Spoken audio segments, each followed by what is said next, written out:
All right, peace and blessings, peace and blessings. Assalamu alaikum, shalom, welcome, welcome, welcome. We are back with our part 4, the COINTELPRO program. And this program was done against legalized citizens in the United States of America, not just to stop them, not just to not make them successful, but, hell, let's kill a few niggas if that's what it takes. And we are with our awesome co-host, Sister Mayat. Peace and blessings, Queen. How are you? I'm doing fine. Hello, everyone. Thank you. We are back. I'm doing good. How are you? Yep, I am doing good. Doing good. As soon as this program is over, I'm ready to start all over again. I'm not lying. I love it. I enjoy it so much. I'm like, damn, I gotta wait till next Tuesday. Yep, I have to wait till next Tuesday. And I play it over and over again when I want to feed my mind. Mm, And something that you said, it was two things that you said. One in particular that went over my head. I guess because I'm so caught up in the moment, I'm so excited to be here. But when I rewatched the video, you mhm, mentioned something about a white person who apologized at the latter stage of his life because he wanted to go to heaven. mhm, And that made me think about Carolyn Bryant Dunham, the mm, white racist lady who was responsible for the brutal beating and lynching of Emmett Till. mhm, And I did a little bit of research into her early this morning, and I really want to get into her briefly, maybe in a like when we finish COINTELPRO. I would like to mhm. explore Carolyn because she actually wrote a memoir. She did? Yeah, she wrote a memoir, and she was shopping it around, Mm, and somebody leaked out her memoir, and they say it has a lot of lies in it, a lot of holes in it, because I was under the impression that she actually apologized. But based on the information that I came across today and very briefly in my research, I think it's safe to say she did not. And she continued to lie until she took her last breath. And mm. who's to say she is dead? Because they received so many goddamn death threats on the probably a daily basis, that they probably said that she's dead, but she might not be. She may be somewhere in seclusion, hiding out with a new anonymous lifestyle, just living Right. out, the remainder of her days, because she was in Louisiana in a community that is multicultural and nobody knew that she was there. Mm, And I saw pictures of the house that she lived in, and it looks really nice. So mm, she did write a memoir. It was leaked, but I cannot find it online. There's a professor who was able to speak to her daughter-in-law, and he mhm, was a white professor, and basically he said she's a goddamn lie. That lady's a fucking liar. mm. So her she took she took her lies. If she is dead, she took her lies with her to the grave. And she did not provide an authentic apology. And there are a lot of holes in that memoir because the professor got a hold of it. Mhm. And she's basically a piece of shit. Mm, Like we all know she's a piece of shit, but she's even more bigger piece of shit from the research that I did this morning. And I was livid. Like I was mad to know that you did this.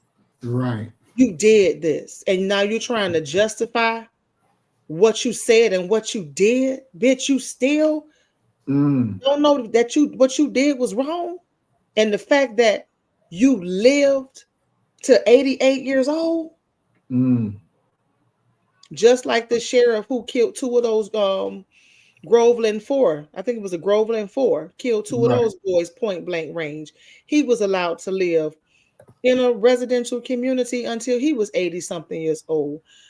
And people Mm, knew what he did. They know what she did, and they were able mhm, to live out their fucking days mm, mm, mm. in a community that's thriving, and people did not even know that woman lived there. And her son, he's just as much racist as she is. Mm. He probably got a lot of blood on his hands too. Oh, So most one definitely. day, when we finish this reading, maybe we can get into her, Okay. because I thought she apologized, but no, I don't think so. But we'll explore it. Most definitely. Wow, that's very interesting. She wrote a memoir, but nobody wanted to publish it.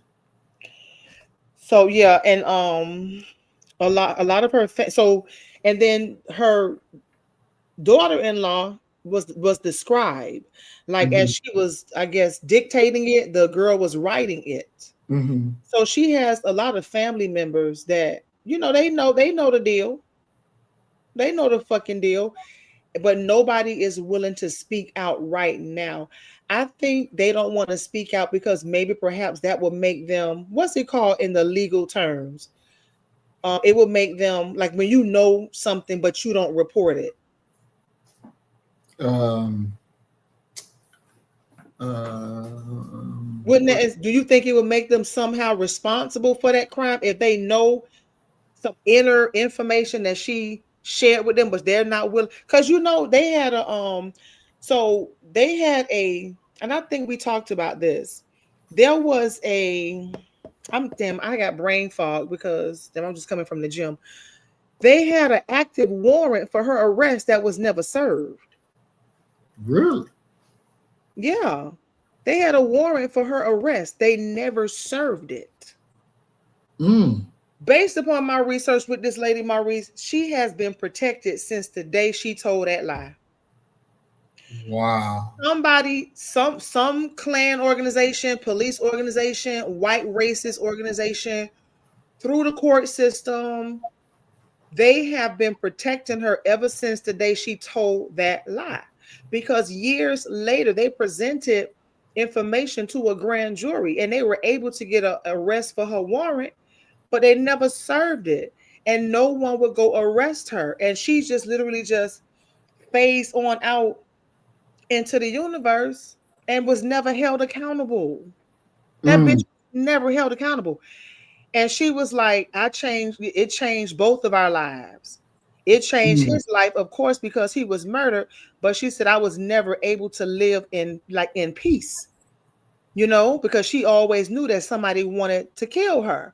So, you mean to tell me that's no comparison?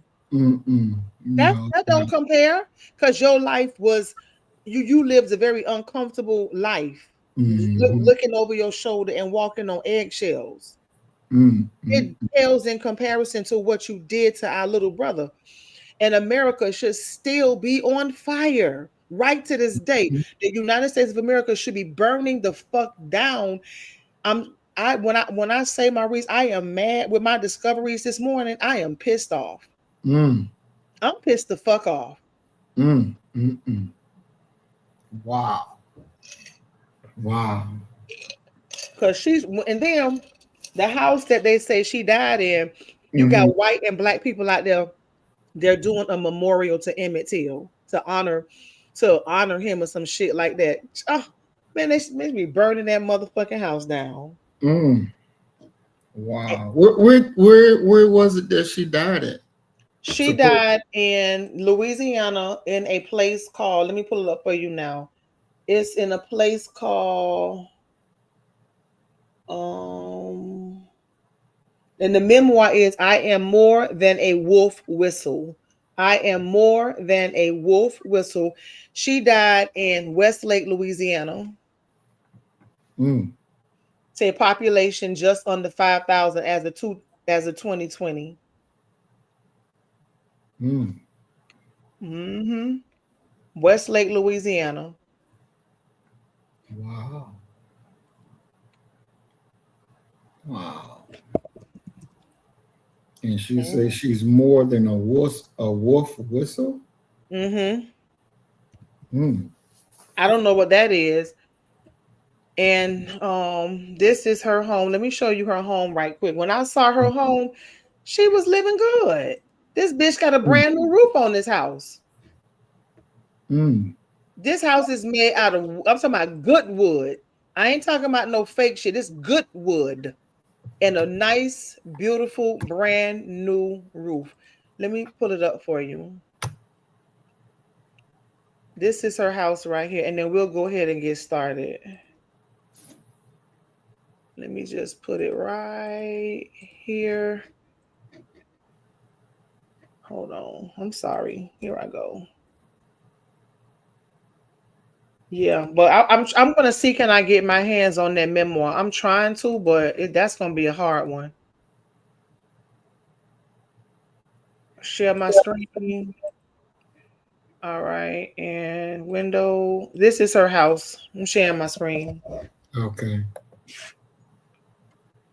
That's what they say. This is her house. That's what Mm-hmm. I put up this morning. Maurice, that's a nice house. Mm. Mm-hmm. That's a nice house. Mm-hmm. And that's where she's. That's where they say she lived. She was acting. They say she went to hospice. Wow. Mm-hmm. She didn't. Her apology was not authentic. I don't Mm. know where we got that. I don't know where I got that shit from, but not that shit was not authentic, and she took some lies with her to her fucking grave. And Mm. she got plenty family members that know the story based upon what she shared. But the professor said this bitch is a liar. She be changing her story. She's a pathological fucking liar, like Mm. they all are. And this bitch was allowed to live out her days in peace. Mm. Mm. She didn't have to leave her goddamn house and go to work. I don't think so. Mm. So they was taking care of her. Exactly. Exactly. And they probably was getting outside help because to the powers that be, the white races, she's a legend. Mm-hmm. That bitch is a legend. Yep. Mm. Mm. They take care of their own. They most surely do.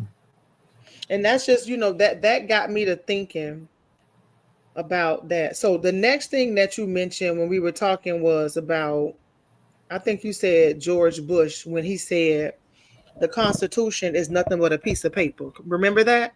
Right. Mm-hmm. So I looked up on, because I wanted to see could I find a video, and there's no video of him saying that. And so I don't know. I don't know if he said that publicly. Based upon my research, I do believe he said some shit like that in private, and somebody Mm-hmm. probably just repeated Leaked it it. out.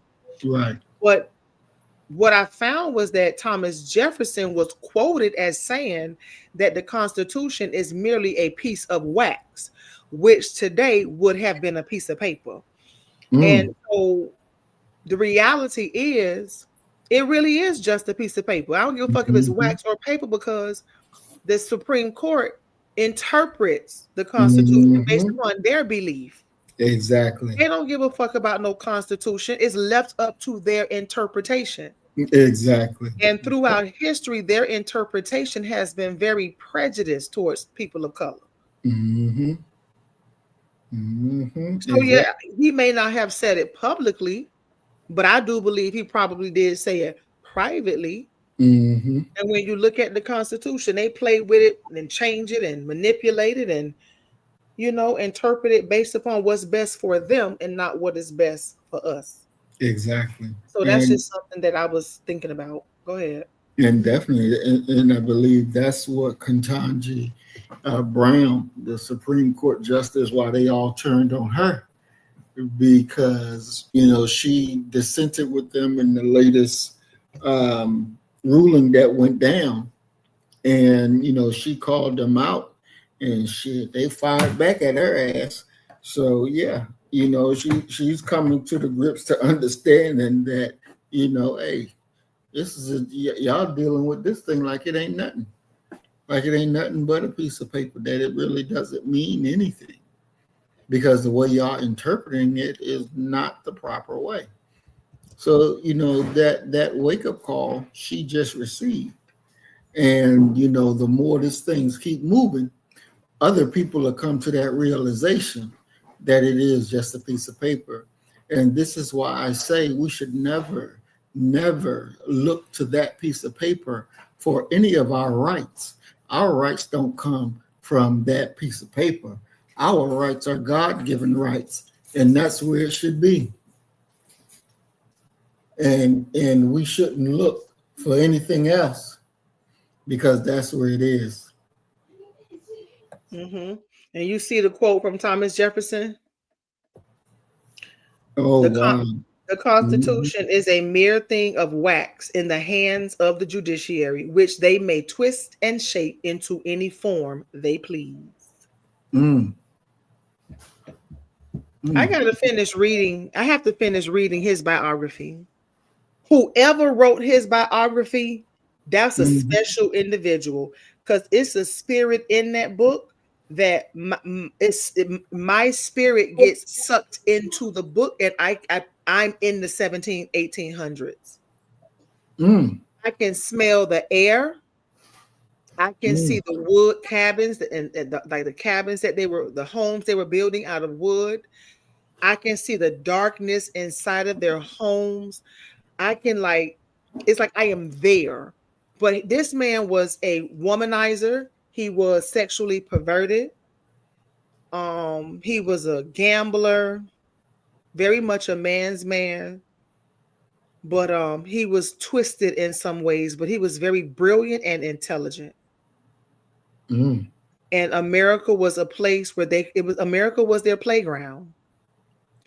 And he had the pick of the litter, including black women, which we know was Sally Hemings. When it came to sex, white men had no one to tell them no.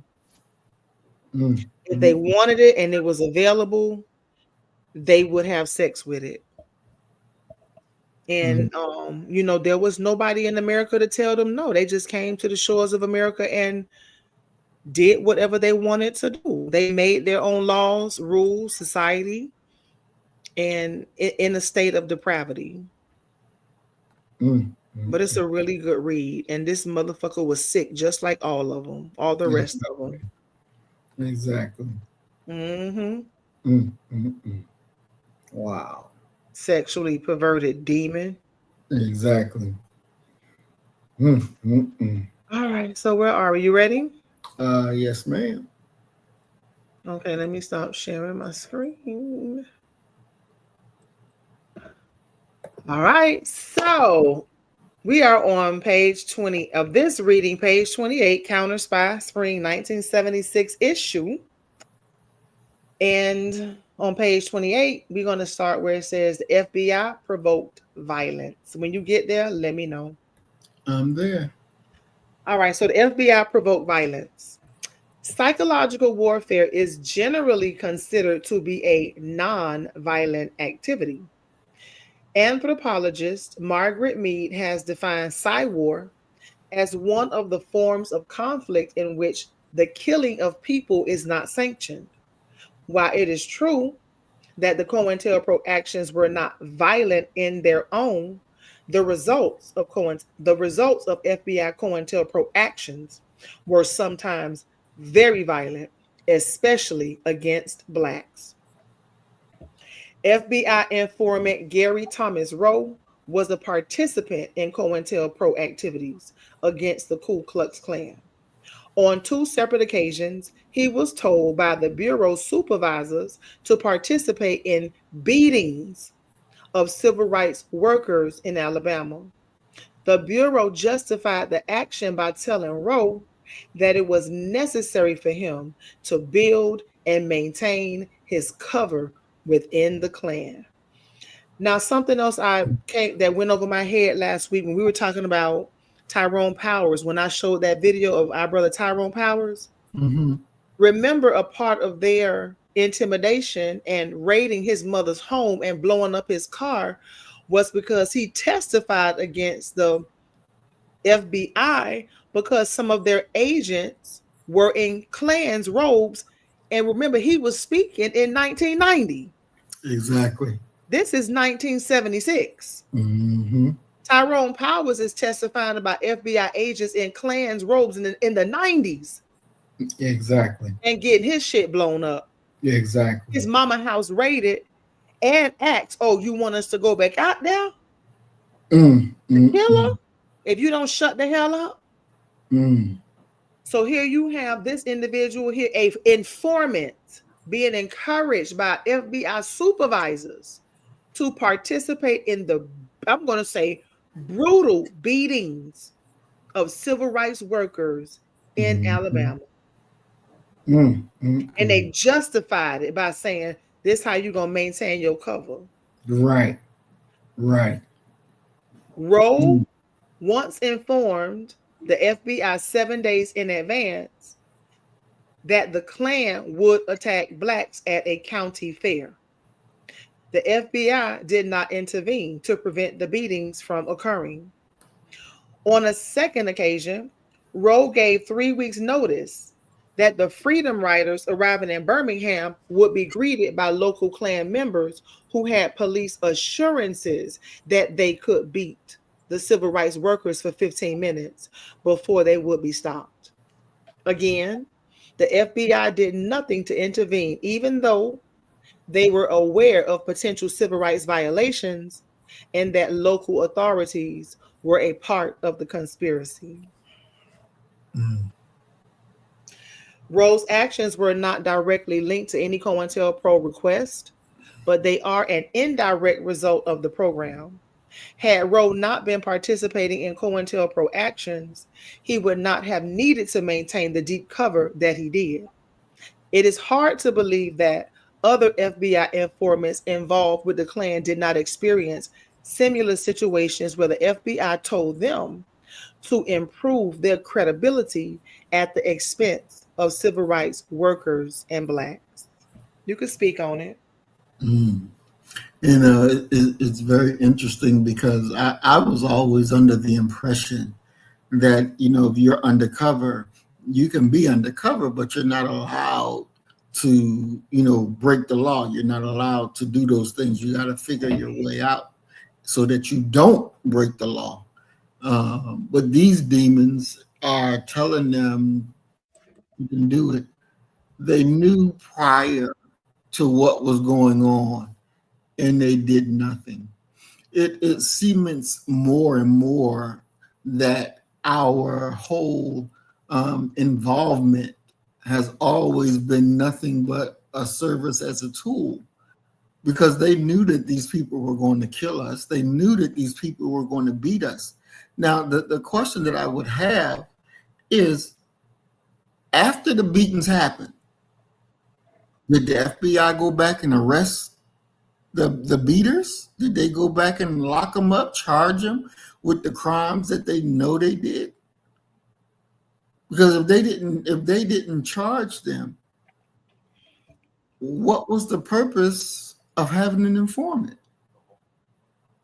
What were your purposes of doing it? You wasting man time, you wasting money, because you're allowing the criminality to continue, but you do nothing about it.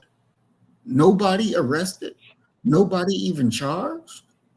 That should, be very loud and clear to us that this system, from its beginning, from its inception, has been against us. And from its inception, the idea of, if we're not a tool for them, then we're no good above the ground. And not only was this thinking just in the minds of individual slave master, individual plantation runner, or whoever runs the plantation, but this is the mindset from the president on down to every single, to even to the lowest low white person there is. Mm-hmm. And that proves exactly what it is, because there was at no point did these people break a law. They were actively exercising their quote unquote American rights, actively using their American rights. And this whole American system said you don't have a right. And so I'm going to whoop your ass to make sure that you realize you don't have a right. So when Judge Tanner said that there is no right that a black man has, that a white man is duty bound to respect. See, you don't have a duty. The FBI had a duty to protect, but because you're black, there is no duty to protect you. There is no duty to look out for your well-being. There is no duty to make sure that you're living. There is no duty of that. And that mindset still persists to this very day. Yep. And so when we talk about no holds barred, that means everything goes. Mm-hmm. Any and everything. Whatever you could think of. Mm-hmm. Everything and anything is on the table. So while you were talking, I pulled up some information on AI. And if you don't mind, I'm going to go ahead and share my screen because we are not in a rush to learn. And I want to show you what I pulled up. Okay. So the Freedom Riders were brutally beaten for approximately 15 minutes by a white mob in Birmingham, Alabama on May 14, 1961.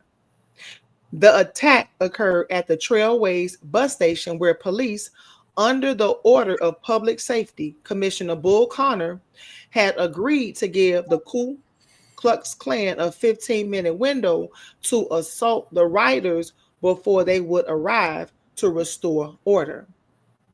Now, police complicity. Bull Connor, a fervent segregationist, had arranged the attack with Klan leaders. This shit was arranged.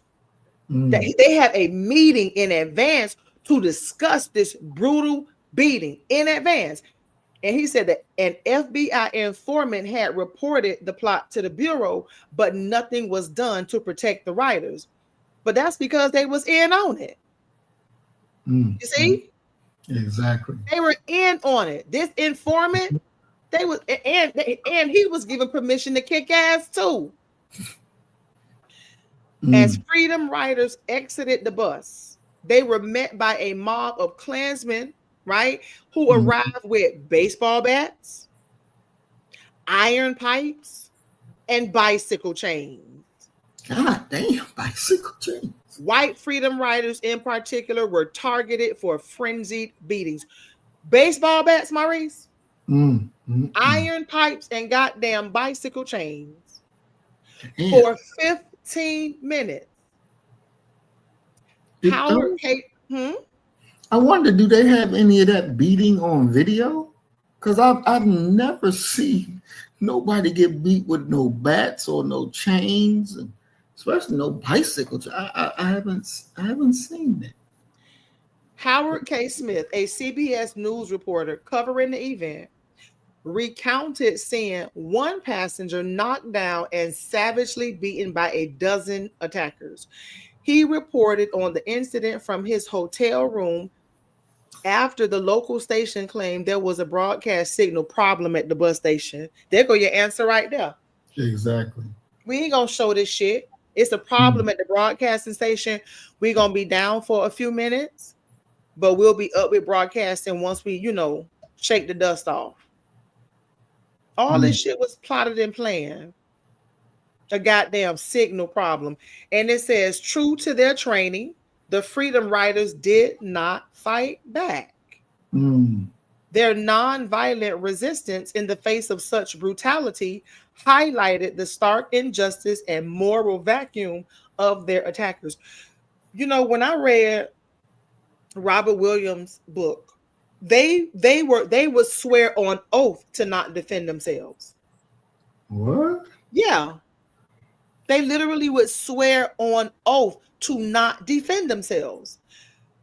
That is what Robert Wood, and so that's what Robert Wood, like, who in the fuck would swear to that? Like, I know you're gonna beat the shit out of me. I've seen you beat the shit out of other people. We've heard about it. That's why we're trying to do it. We've seen the brutal beatings. We've seen the lynchings. We know that what you have the capacity to do. But you're going to sit there. Remember, the children were swearing not to defend themselves, and they went out there and got their ass beat. And a lot of those children did not even make it home, and many ended up missing with this nonviolent swear on oath bullshit not to defend yourself. And they got bats, pipes, and fucking chains. And you're not fighting back? Ain't no way. Photographs of the assaults were published across the country showing millions of Americans the viciousness of the mob. This national exposure put pressure on politicians and the federal government to address civil rights issues. But now that we're reading COINTELPRO, how much pressure? How much pressure? Exactly. Because all this shit was the participation was going all the way up for approval to the White House. Exactly. And remember, when they bombed the bus, they were holding the white racists were holding the doors to keep the black people from escaping. But the only reason they let the doors go and ran is because they thought the bus was about to explode. No holds barred, meaning what? Everything goes.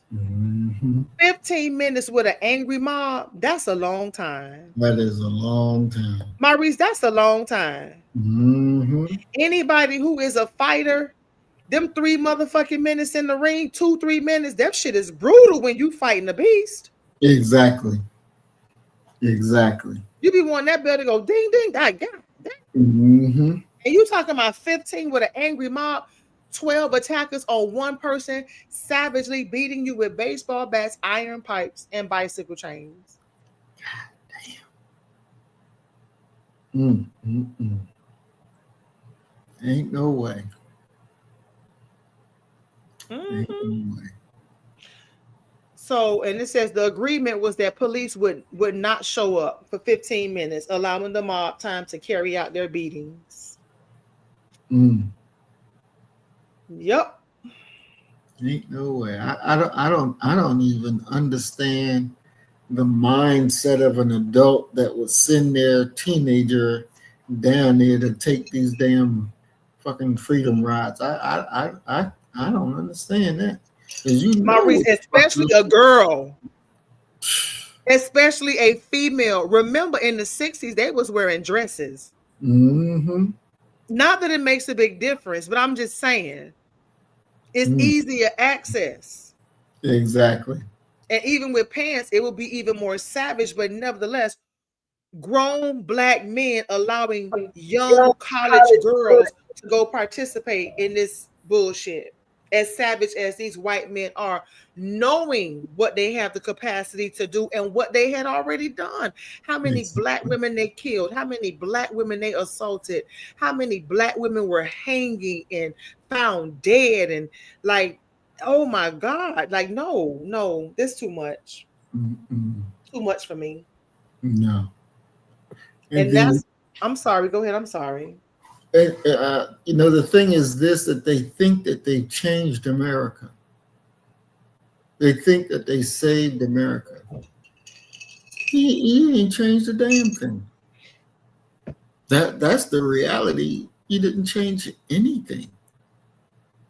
America is still how America was. He ain't changed nothing. It's like George Floyd family think George Floyd changed the world. He ain't changed a damn thing. He's just a dead nigga. You ain't changed nothing. They took them beatings for nothing. Ain't nothing has changed. That's a hell of a thing. That's a hell of a thing. And that's why I made that video on my channel, because I asked a question. Are we being punished for being cowards? Ooh. I really want to know, are we being punished for being cowards? Because we supposed to have our foot on their goddamn neck to this day with the shit they did to us. Exactly. Yeah. To this day. Yeah. I believe that's an affirmative. I believe that's an affirmative. We are. Because the shit that we've accepted and allowed It's unacceptable. But we've accepted as this is our lot. How in the hell we're going to accept this shit as this is our lot? This is just the way it has to be. Why would we accept some foolishness like that? And you supposed to be a child of God? Please get the fuck out of here. And then go to church and sing some goddamn Negro spiritual about God gonna fix it for you and step in on time. Exactly. While you just pull your child off a goddamn rope from a tree. Ain't no way. Or your child is in a pile of goddamn ashes with his penis missing. And you see the goddamn postcards being passed around with your child face on it. And Jesus supposed to fix that. And the killers walk around with a smile on their face. Being rewarded for murdering our children. And this went on for years. This shit went on for years. Because you could kill your property. That's your property. That's your property. You don't want it anymore? Kill it. It's offending you. You could kill it and not serve a day in prison. Exactly. Because we were mere property. Remember, they say the dog ate better than the goddamn debt peons. Yeah. Exactly. They ate whatever was crawling on the ground that day. Meanwhile, the dog getting the best of the best. Exactly. Yep. And so that's all of them crackers say that they didn't even realize we were human. How the fuck you didn't realize we human? But they didn't realize that we were human. We were just a glorified pet that they were having sex with. Exactly. And having babies from them. That goes to show you how depraved they are in their mind. We're not human. We're a pet, but you sticking your penis in them slaves at night and bearing children from them. Exactly. But I'm an animal. Cyborg. Go ahead. I'm sorry. You had said something. I believe it was you who said it, or I read it somewhere, but that the women were walking around disease-filled. The black slave woman was walking around disease-filled because they were given syphilis and all this other stuff. Yeah, that was in the Freedmen's Bureau records. That's just, my God. I probably have it on my computer. We'll talk about that one day. We'll pull up the Freedmen's Bureau records, and I will show you. And you know what, Maurice, when I found that record, I just went through page after page because it was so overwhelming for me to see the amount of women that had tested positive for syphilis or who was diagnosed with syphilis, right? And so I just went page after page after page, and I just kept going page after page, and it seemed like it never was going to stop, so I had to stop. I had to just shut down my computer. And I mean, I counted so many that I can't keep counting because sometimes I'll just go and go and go and go and go. Right. But the number of freed women who had been diagnosed with syphilis, I don't think we can put a number on that. It's just so many that were infected with that sexually transmitted disease. Yeah. Wow. They lived a very miserable life. Even Sojourner Truth, her autobiography, they slept on a wet, damp floor in the basement. So picture this, you in the basement, and it's a dirt floor. It's wet and muddy. And she said her mother had a bad skin infection. Like when you're sleeping in that type of filth, you're going to have skin infections.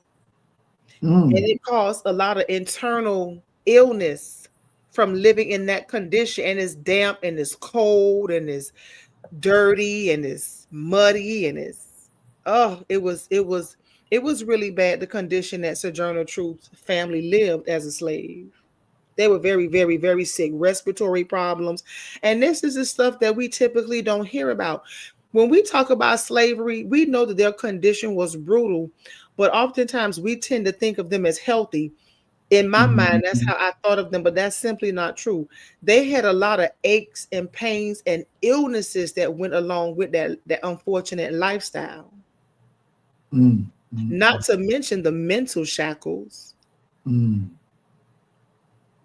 Wow. So it's like, you ever see like them animals that are just so broken? So like an animal that's been so abused, it's just broken. Right. That's what I started in some cases to think of our people. They were just broken. Man. You know, I too, I thought that I thought the slaves, our ancestors, were in good condition. I didn't know about that. And it, it's just so much to know. And really, the more we learn, the more we know that we don't even know half of it. We don't even know half of it. So it's it's very depressing, Maurice. Yeah, it is. It really is. Oh, I'm sorry. I just saw another book in my digital file. I don't know if we could keep doing this because you're gonna go hurt somebody. I'm not even gonna tell you what it is. You're gonna go hurt somebody. You all right back there? Yeah, I'm cool. What book is it? I ain't telling you. We're gonna leave here peacefully tonight. What were you gonna say? I was thinking, Lord have mercy, what could you imagine on the breeding farms?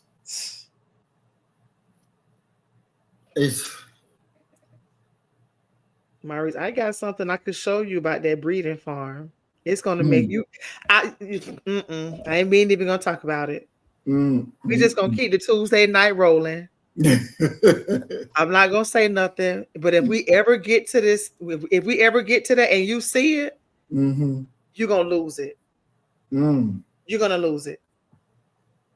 You're gonna lose it. It's bad. Wow. But I think I told you about the guy, the black professor that I've been telling you about. One of his grandfathers that was a slave master. He was one of the male breeders they used to breed the females. Remember I told you he was married, and the slave master used to come get his grandfather to go and impregnate, like to have sex with the young female slaves to try to get them pregnant. That was his job on the plantation, to have sex. But they would bring them girls, drop them off, and he would just run through all of them. And he was a married man. Yeah. Wow. Ain't no way. That's disgusting. Very. That is your job, to get up and go have sex with these women, and they cannot say no. Just to, he probably got hundreds of children. Exactly. No daddy, nowhere around. And we still have remnants of that mindset. Some black men just walk away like, bitch, I don't care about you or that baby. Just walk off into the sunset, because they taught us to walk off into the sunset and leave our women and children behind and not care about them. Exactly. So where we at? Psych war as magnum justice, I believe. All right. Psych war as magnum justice. The FBI was fully cognizant of the potential for violence as a consequence of the counterintelligence program. In the case of the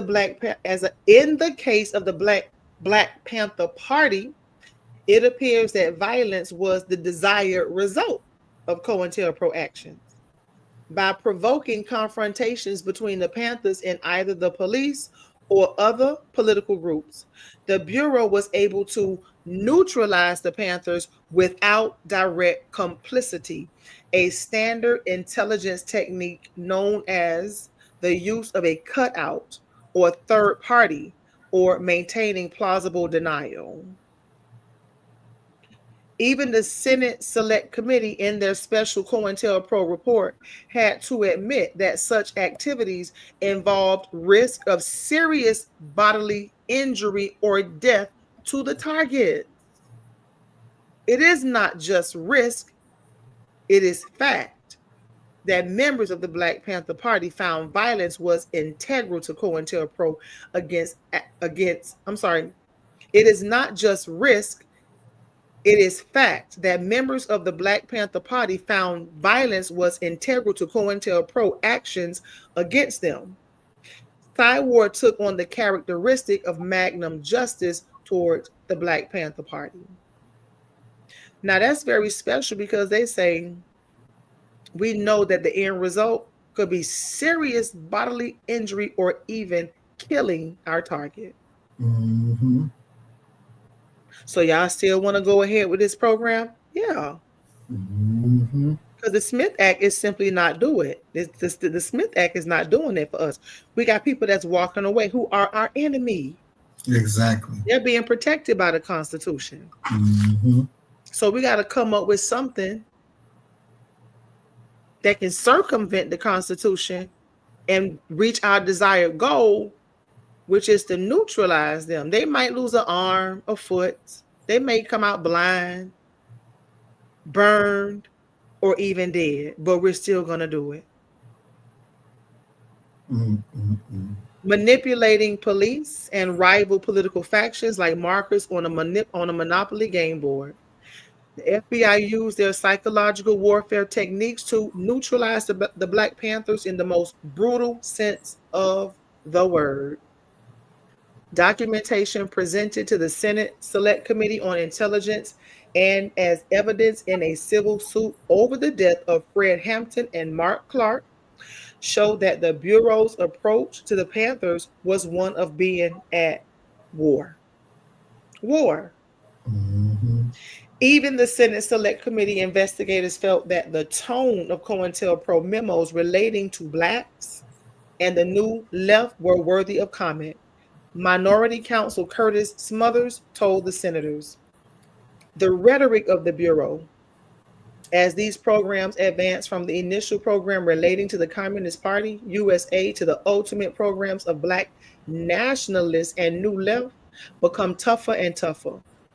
And what began as efforts to disrupt, the word used for the Communist Party, and in the case of the Klan, some indication that they genuinely were looking after violence and not simply to destroy the groups, became, in the case of the Black nationalists and New Left, the most extreme rhetoric of a plan to destroy political protest groups that you could imagine.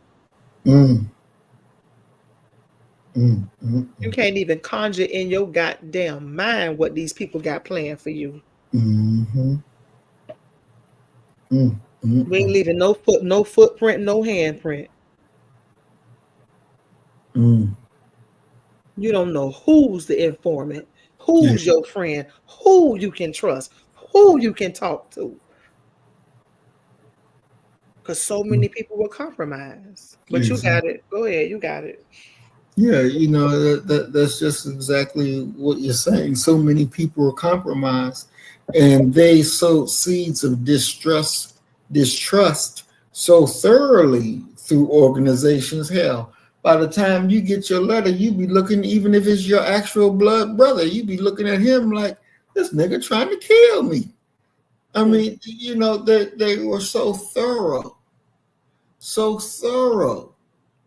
in their behaviors, not just to disrupt, but to prevent. So we really have to understand that, as I said, war tactics, they were at war with us. And we're looking at them as, these are good people, these are righteous people. No, they're not. They were literally and still factually at war with an innocent people. We're at war with the innocent people to prevent your rise, to prevent you from being a dignified people, to prevent you from exercising your God-given rights, to prevent you from being free from oppression. They wanted you to stay oppressed. You, your children, the future of our people, to stay oppressed. And you know, this is something that definitely has to be understood when you're looking at them.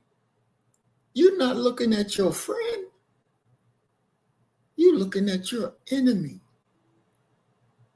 who are in agreement that you should stay oppressed, that you should never have the freedom that they have, that you should never have the dignity that they have, but you will be forever oppressed, that you should be forever a slave, a second, third, fifth class individual. That when you walking down the street, you see the white man walking, you better step in the street. You better not look a white man or a white woman in their eye. You're not even a human being. They wanted to maintain that way of life for us. There's no friendship in there. There's no friendship nowhere in there. And some of us will offer them love. The fuck out of here. And that is the bone that when you just reminded me of Napoleon Bonaparte. I don't have the exact quote. I don't have it, but Napoleon Bonaparte. So you got France, Spain, United States. They are all in cahoots, especially against Haiti. But Black people in general, specifically, because they understand if they leave us alone, the power, the divine power that we have within us to thrive. And they always want to, you know, cut us down like grass because they know our full divine potential. Exactly. And so these white supremacist countries, France, Spain, and the United States, they all agree on one thing, especially when it comes to Black people, to keep their foot on our necks. And so that's a COINTELPRO tactic and technique, to put the Haitians against the Black Americans and the Black Americans, like, you know, and we see that in Dominican Republic. We see that when the Africans come here, don't mess with the Black people. Exactly. With the Haitian people, they got a problem with us. We got a problem with them. Jamaican people call us damn Yankees. We all are against one another. And that, where does that come from? Where does that idea come from when we all in the same boat? Right. They hate us, and they have taught us to hate one another. That is a part of their tactics to stay in a position of power. That factionalism, that separation. This is brilliant. Maurice is actually brilliant. Yeah. And you know, and this is why I always push back when, you know, people say, well, you know, Black people, we're not a monolith. You know, we're not a monolith.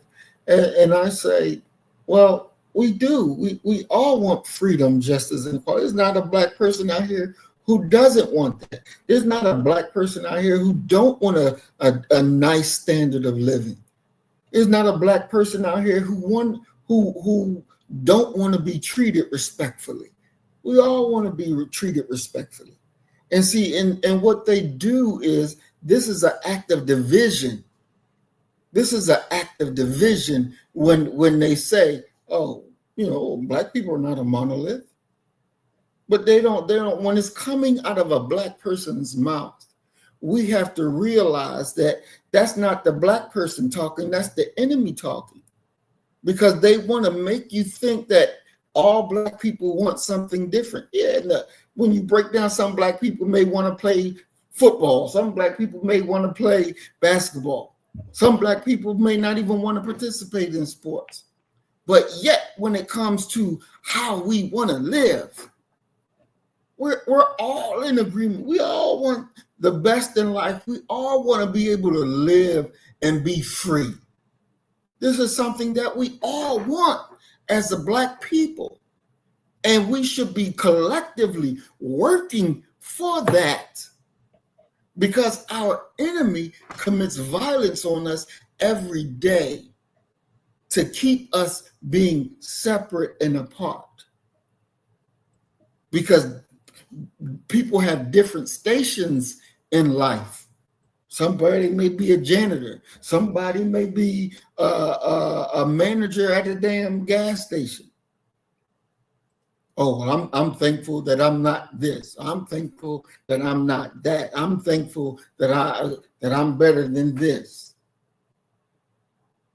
And it's nothing but a tool to keep you separate and to keep you thinking, that nigga down there don't want freedom. That nigga over there don't want justice. That nigga over there they don't want no land of their own. And that's because you keep them consistently divided and you teach them in a manner that is against their very own self. And they take it in and they believe it. Mm-hmm. And so they use us against us. Mm-hmm. And it has to come. It has to come to a stop. It has to come to a stop. We've been thoroughly hijacked. We've been thoroughly subverted.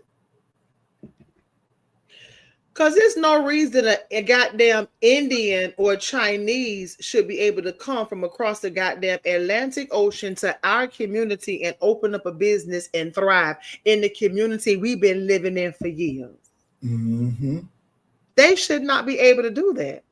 Mm-hmm. How the fuck you can't wave from India, a shithole country full of trash and filth, Mm-hmm. to the hood? We've been here for and open up a business and thrive. Exactly.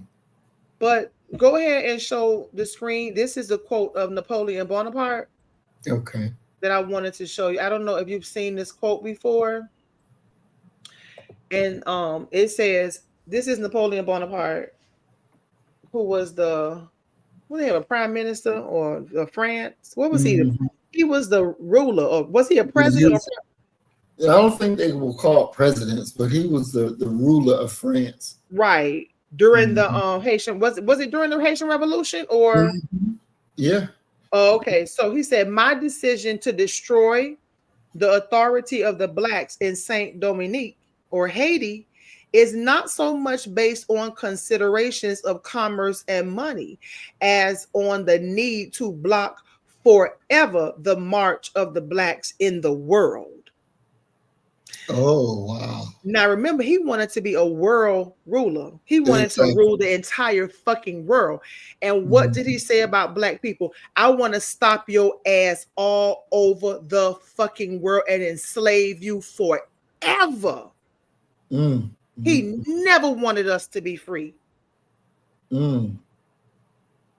So these European nations are in bed together, especially when it comes to Haiti, because they never forgot that Haiti had the courage, the balls, the tenacity, the desire to stand up and fight and actually win. Exactly. And win. Mm-hmm. Napoleon said, I want to stop y'all black ass wherever you are found in the world. We will keep our foot on y'all niggas' neck forever. He hated us. Exactly. And you know what's so crazy is that one of the tactics that white people use when they know they're getting their ass beat, let's talk. So Exactly. many of our black men have been murdered by them with that same goddamn technique. Come, let's talk. I mean, Osceola was kicking their ass. Haiti Mm, was kicking their ass. mm, So many of our black brothers was kicking white people ass. mm-hmm. And when they was like, nah, come, let's talk. Let's see if we could talk it out. And you run your ass over there like they really gonna have a sit down conversation with you. And the next thing they've arrested you, put you in jail, freeze your ass to death, pull out your goddamn fingernails. Now you Mm-hmm. emaciated, sick as fuck, and you're dying. Exactly. You can't compromise with these people. No, you can't. You can't. There's no way. You can't compromise with them. Mm-mm. What the fuck we gonna talk about? What are we talking about? Exactly. You can't be trusted. Nope. Nope. Tristan took his ass over there thinking that they were going to have a sit down conversation and figure it out, and they killed him. Mm-hmm. Osceola trotted his ass over there to St. Augustine, thinking they were going to have a sit down conversation, and they killed his ass and cut his head off. Mm. Mm. No. Mm. You know, and we consistently do that over time. Same thing. Hannibal did the same shit. He done whooped their ass, went around in a circle and whooped their ass, got to the gates of Rome and said, okay, I know they're gonna come and give up. So I'm gonna sit here and wait for them to come. The Romans was like, why he's not coming into the city? Oh, well, I guess he's waiting on us to go give up. Yeah, okay, well, let him keep waiting. They regrouped and went round the back way and was tearing that ass up. We cannot give them that time to get their shit together. When they on that deathbed, you have to strike. You have to strike. Because if not, you give them a break, boy, I'm telling you, they got you. They got you. And this is just this is the reality. See, this is the thing. A lot of our people, even those who know what the enemy is about, they don't want to live up to the reality of what the enemy is. They want to live this fantasy fairy tale world about the enemy, that they're going to be arm in arm and brother to brother. We're going to be good friends. You're not going to be no good friends. That's just not going to work. The reality is they are who they say they are. They are who their history say they are. That's right. And it ain't no getting away from it. So you want to live in this fantasy world like, what's that nigga's name? The professor, I think he was at Harvard, with the hair straight up in the air, and he keep calling white folks my brother, my sister. What's that nigga's name? His hair was up in the air? Yeah, Cornell West. Oh, I was thinking you was with that gap in his mouth. But Exactly. He has a white wife. Oh my God. Cornell West's wife is white. I think his wife is white. Let me pull her up. Isn't his wife white? Shit, I don't know. I thought he had a black wife. I don't think so, Maurice. I think Cornell white. Let me show you his wife. She ain't no goddamn African. She ain't got no goddamn nappy ass hair like me. There she go right here. Let me show you his wife. There she go. Wow.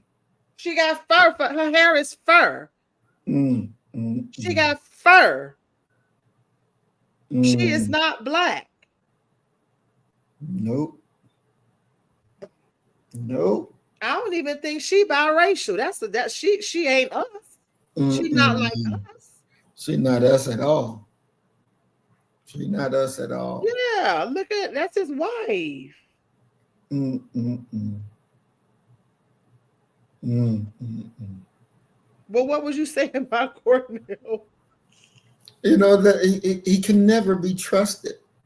He's always, my white brother, my white sister, my Puerto Rican brother, my Puerto Rican. Like, we can't trust your ass. You can be a brother to them, but you can't be a brother to us. You're not our brother. You're not our brother. You don't even have the balls to fight for justice the way it should be fought. The Lord knows you don't even want to talk like it really needs to be taught. And it's because he's sitting back loving the enemy. Loving on the enemy. See, we can't get along with those that's like that. And that's a reality that we have to accept. We can't get along with them because they want to save them. I don't want to save them. I'm ready for them to be removed from the planet. Look at what their history says. They're unable to live together in peace. That's just the reality. Don Rumsfeld, when he was Secretary of Defense, said the same shit.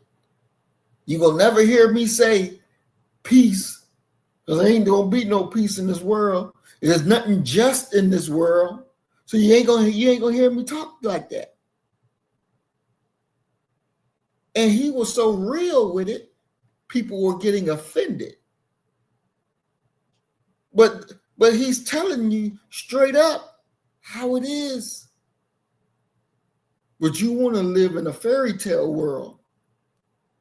And that fairy tale world will never be real because their nature is what it is. And you can't get along. There will be no peace unless they break you down and make you so much like them. And even in that, you still ain't gonna have peace. I saw this video of this white woman feeding the dog ice cream and then take a scoop of it and put it in the black man's mouth. And ice cream that the dog just got finished eating on the same fucking spoon that the dog ate it on. And she gave it to him. And look in the camera smiling. Look in the camera smiling. That nigga ain't no good. After it came out of the dog's mouth, yes, she gave some of the ice cream to the dog first, and then put it in a black man's mouth. Yes, and then looked at the camera, smiling. Done. He's no fucking good. He's no good. He's an enemy to himself, and he's an enemy to us. But that's what you said last week, Maurice. How can these black, I forgot who we were talking about, but you was like, how can he love us when he's married to a white woman? Mm-hmm. I was thinking about that this morning. How can you really love black people and you're married to a white woman? If you love black people so much, why didn't you marry a black woman? Exactly. Mm-hmm. Yep. Yeah, I heard this girl say, and it blew my mind when she said it. She said, "Oh, I'm going to marry me an Asian." I said, "You going to marry you an Asian?" I said, "Your daddy is black." She said, "I know, and that's why I'm marrying me an Asian." I said, "Lord have mercy. We're destroying our own selves that our own daughters will reject a black man for a damn Asian man because her daddy wasn't too good."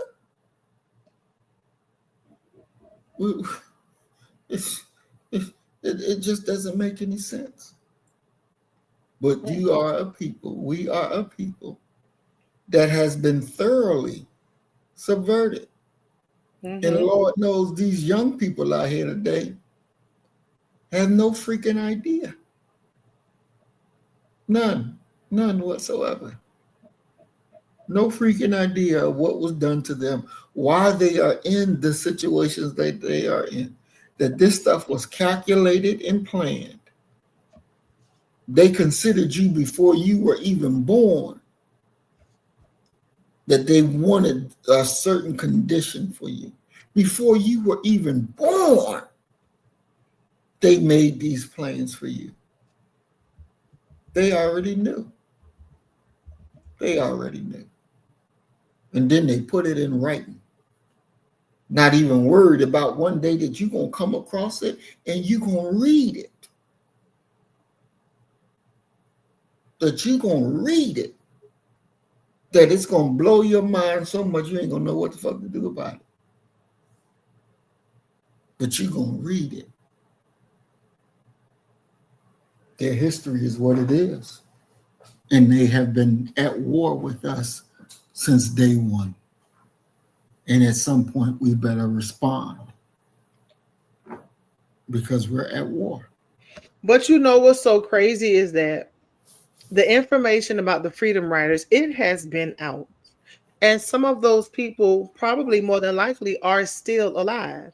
Oh, most definitely. My question would be, how come they're not suing the United States government? Because Mm, they participated in it. If mm, if I was alive during that time period and I know y'all beat my ass for 15 minutes straight, and now the information is coming out that the United States government allowed this shit, that I want my fucking money. And they are rightfully entitled to it. mm-hmm, They are entitled to it. mm-hmm, Black or white, mm-hmm. but mainly black people Exactly. entitled to a civil lawsuit settlement worth millions of dollars right now today. I wonder Mm, why that goddamn Benjamin Crump is not opening up this, open up the case, because you got the mm-hmm. evidence and the information is there. That's Exactly. gonna be open and shut case right now, since she like Exactly. money so much. Exactly. Mm-hmm. Yep. It is a very, very good question.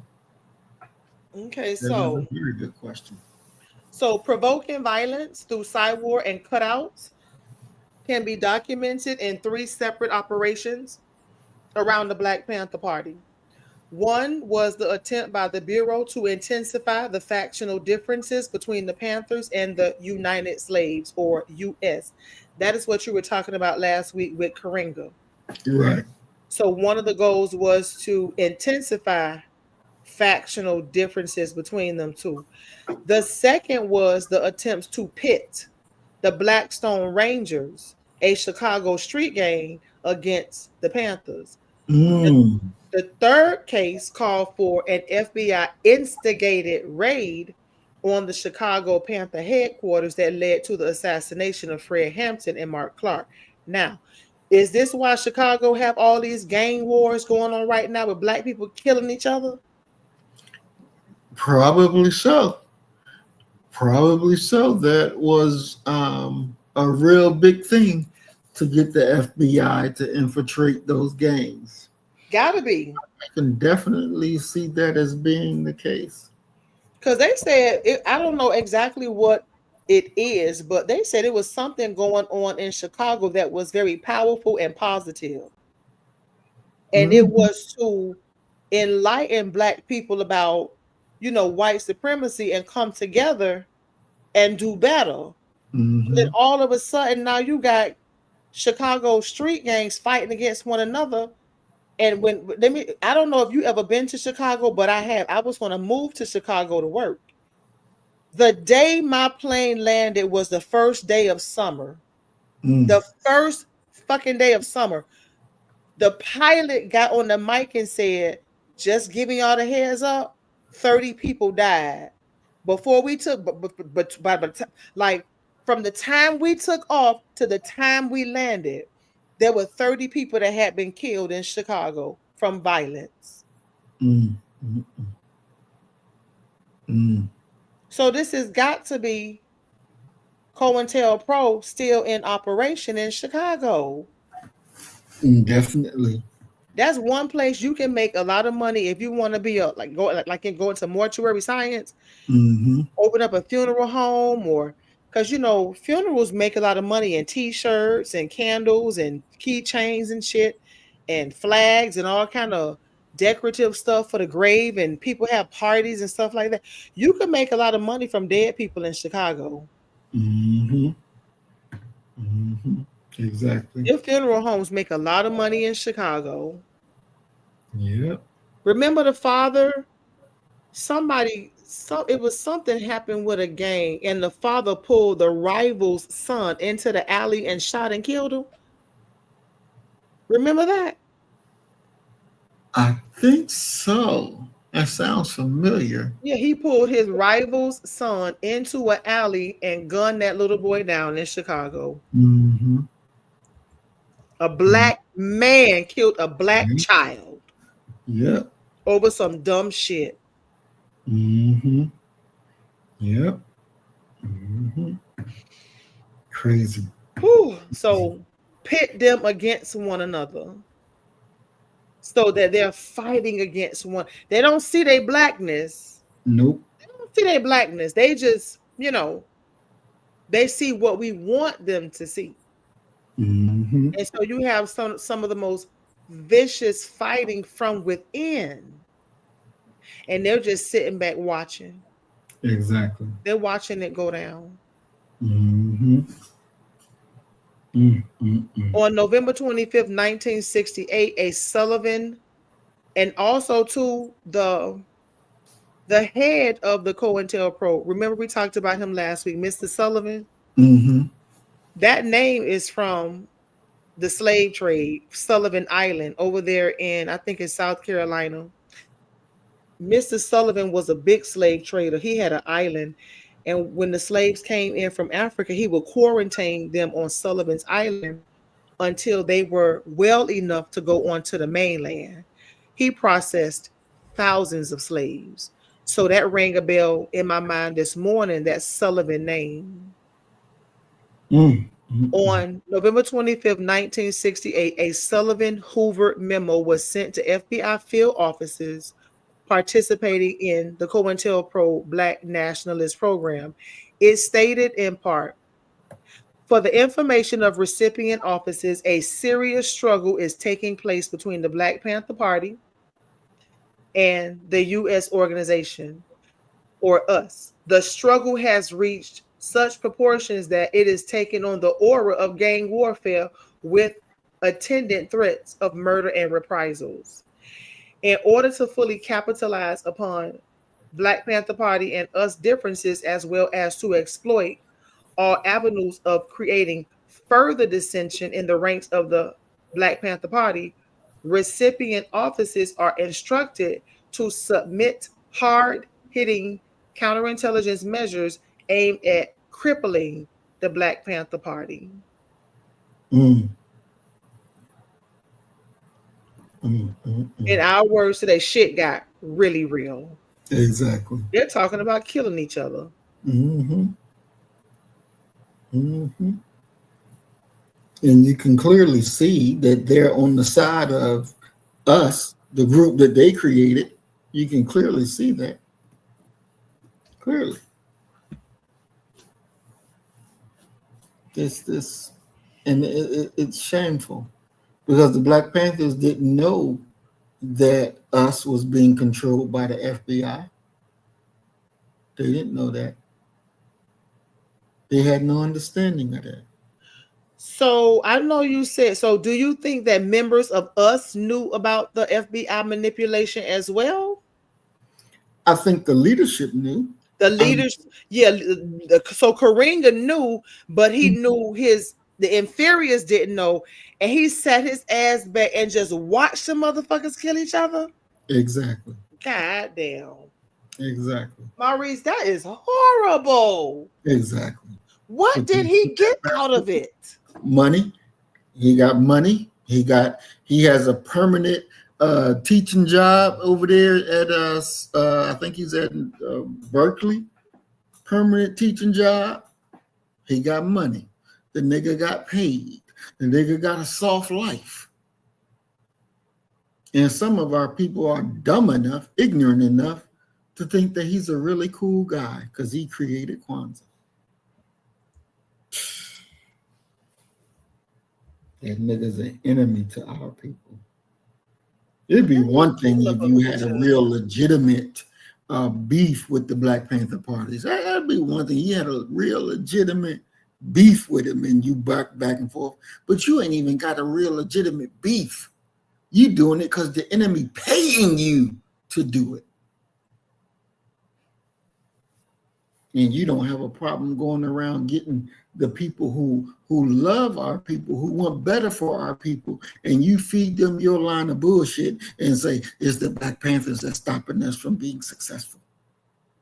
It's the Black Panthers that are hurting our efforts and hurting our people. And we got to take the vanguard position to protect our people. You lying sack of shit. Mm-mm.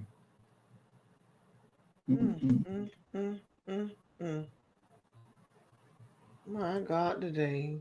Mm-hmm. He really was in on the infiltration. Mm-hmm. Yep. Shit, I wouldn't be surprised if that nigga got a white wife. I wouldn't be surprised if he's homosexual. Oh, exactly. Exactly. Mm-hmm. I wouldn't be surprised. Let me see. This is his wife. This is his wife right here.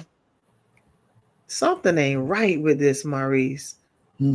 Something ain't right with this. Oh my God. And my gosh. This is a lot. This is really a lot to think that one of our own could be so diabolical. Mm-hmm. That's his wife.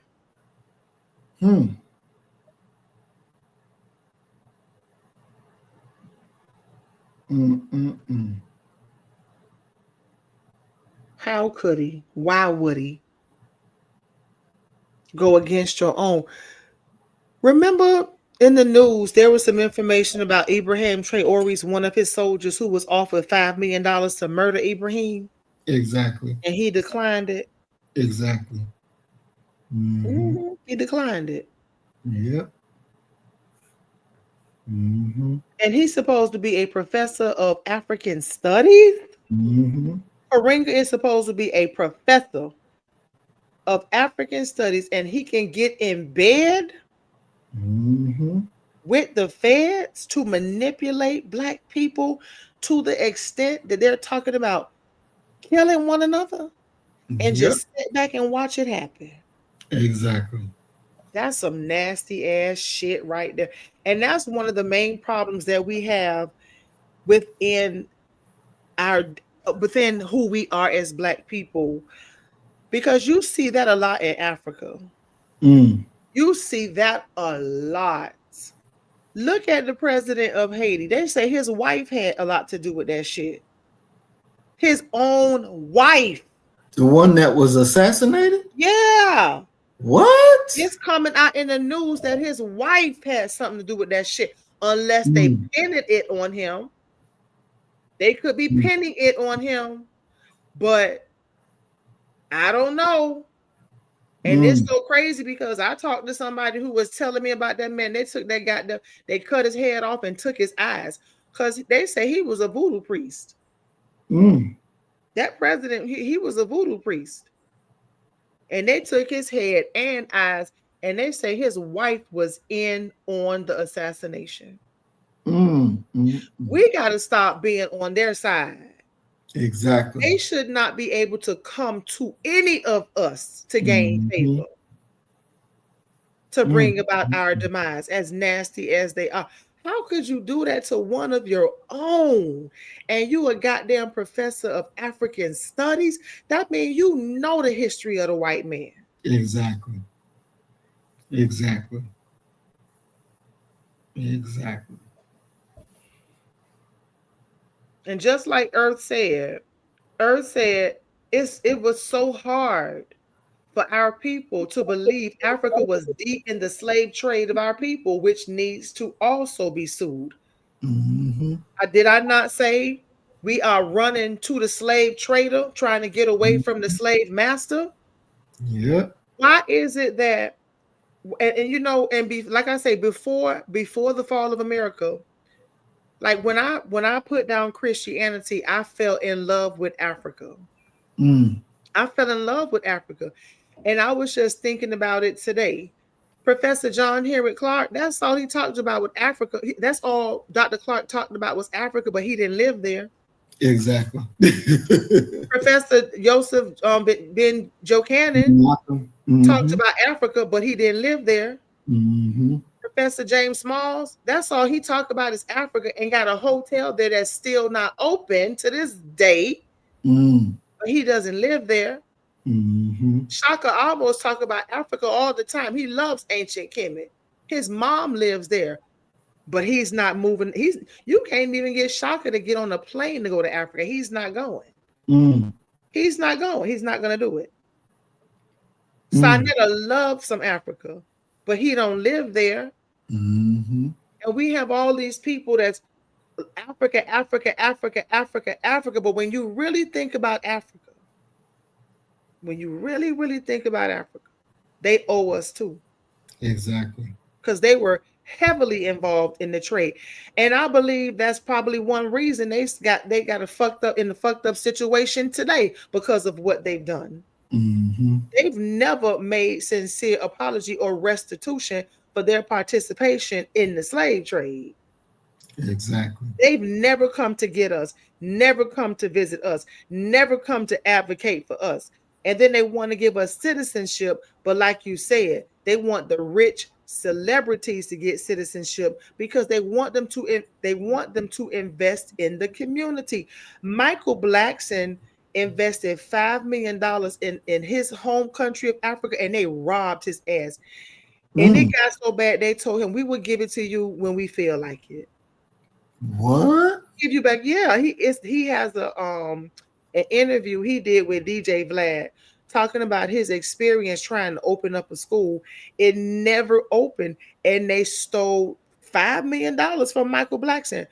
What happened to Akon City? Why is Akon doing fucking TikTok videos and Facebook videos?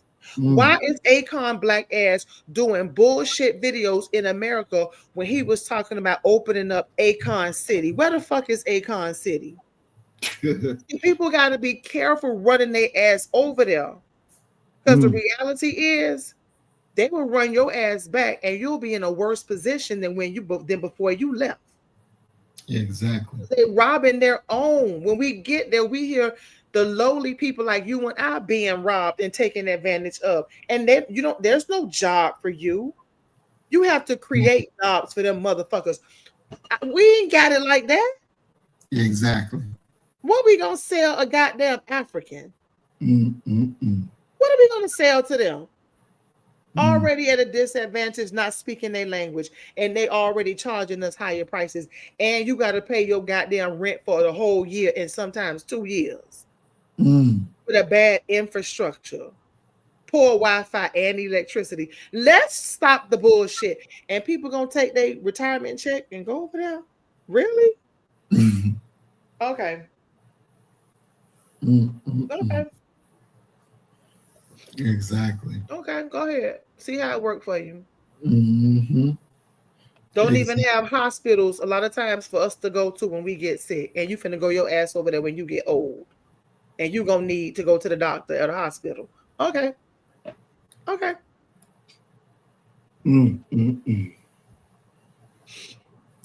Wow. Ain't no way I couldn't do it. I can't do it.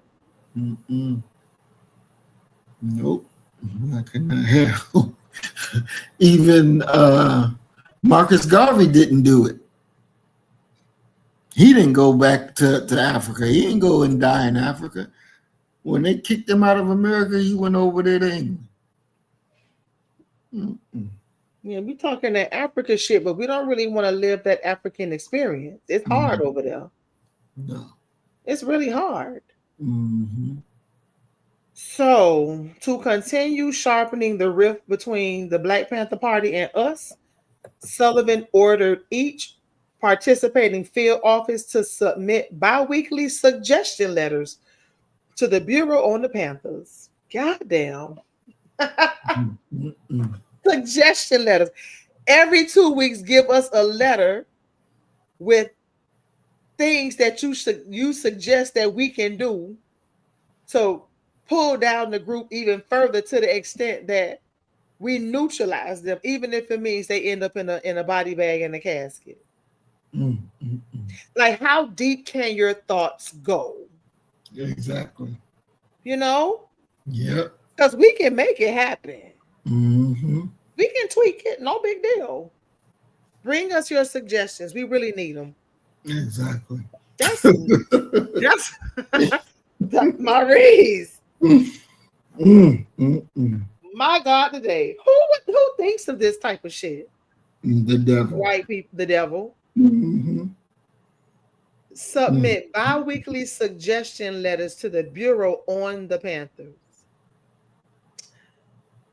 Soon, the streets of San Diego and Los Angeles were the site of new leaflets designed to heighten the tension between the two groups. Whether Sullivan welcomed this increase in tension and hope that, whether Sullivan welcomed this increase in tension and hope that some Panthers would die is yet to be proved. What is known is that the Los Angeles Police Department liaison with the FBI, William Hines, was directing the actions of an undercover informant named Louis Tackwood. Tackwood claimed in his book, The Glass House Tapes, that he was acting as a liaison between the police and us, and that the LAPD armed the United Slaves. Damn. Police gave him guns. Mm-mm. Can you imagine that? Create images in your mind. Police, guns in the trunk, driving down the street to the location where they're supposed to meet with us leaders. Us leaders get out the car, LAPD get out the car, pop the trunk, and there's an exchange of weapons for us to use against the Black Panthers. Mm-mm. White police officers handing over weapons to Black us party leaders so that they could attack the Black Panther Party. Mm-mm. Wow. Special delivery. Exactly. While the white man drive off into the sunset talking about both sets of niggas. Panther Mm. niggas and us niggas. Just stupid ass niggas.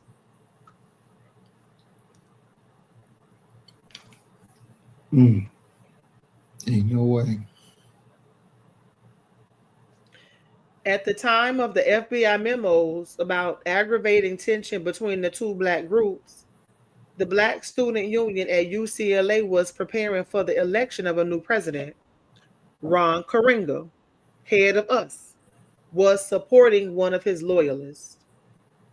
Black Panthers Bunchy Carter and John Huggins were advocating a delay in the election until other candidates could be found. The Carter-Huggins position was gaining within the Union when a meeting was called for January 17, 1969. At the meeting, the US position suffered a setback. As the students began to leave the dining room in Campbell Hall, members of US pulled out guns and shot the two young Panthers.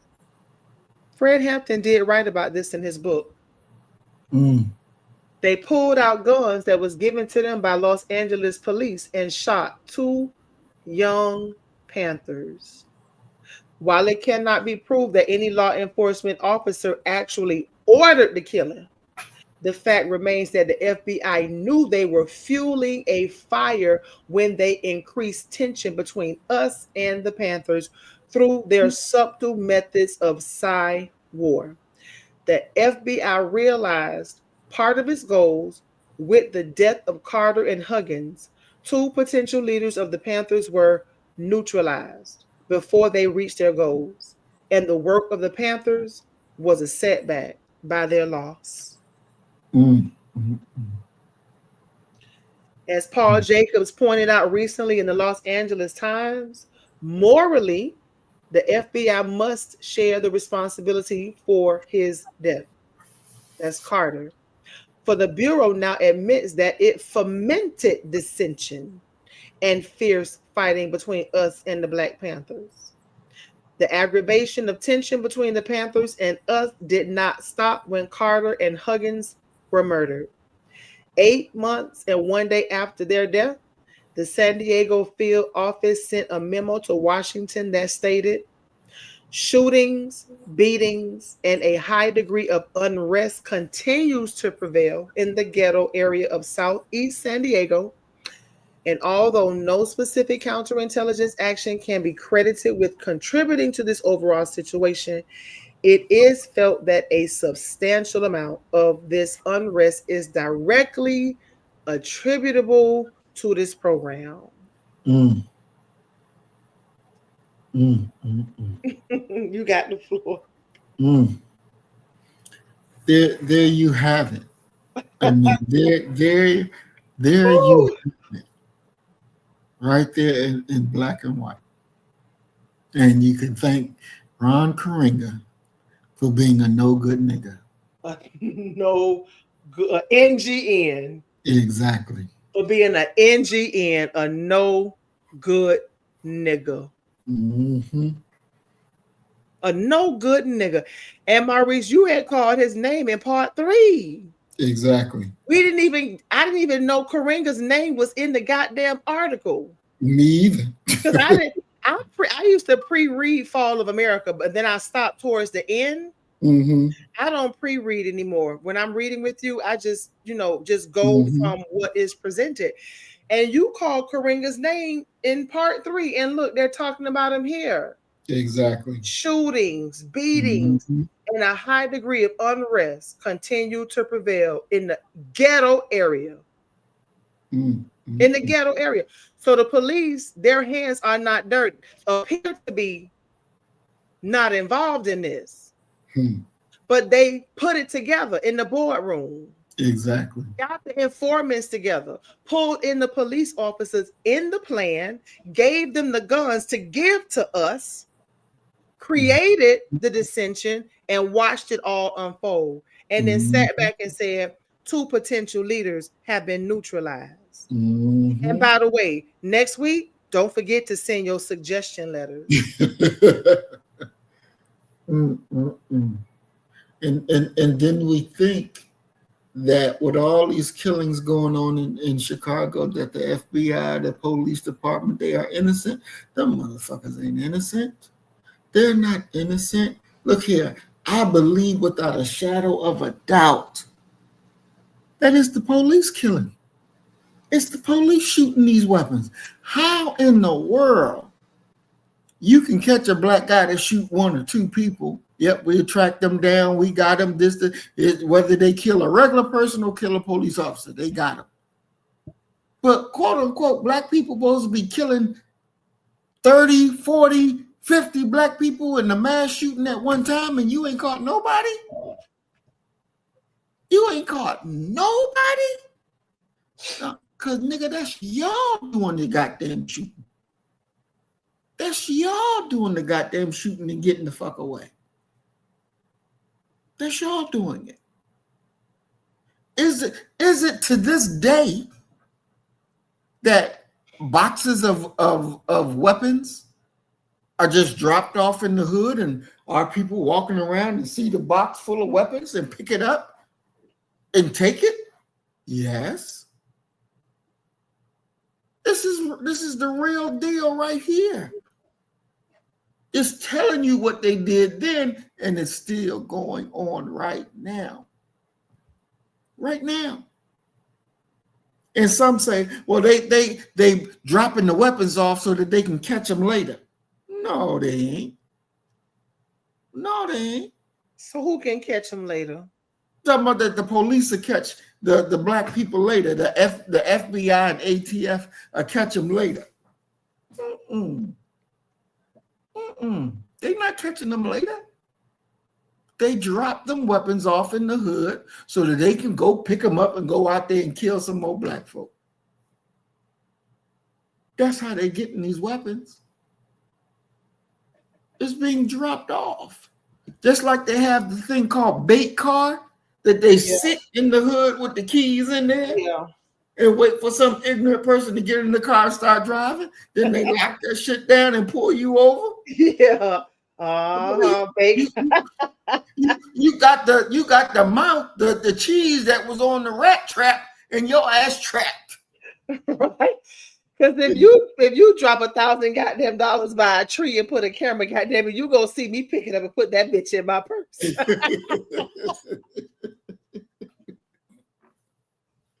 Don't trust and believe. Shit. It's just like the goddamn Brinks truck on the highway when the fucking door opened up and the money started flying out. And people were pulling them motherfucking cars over, getting out, picking up that goddamn money.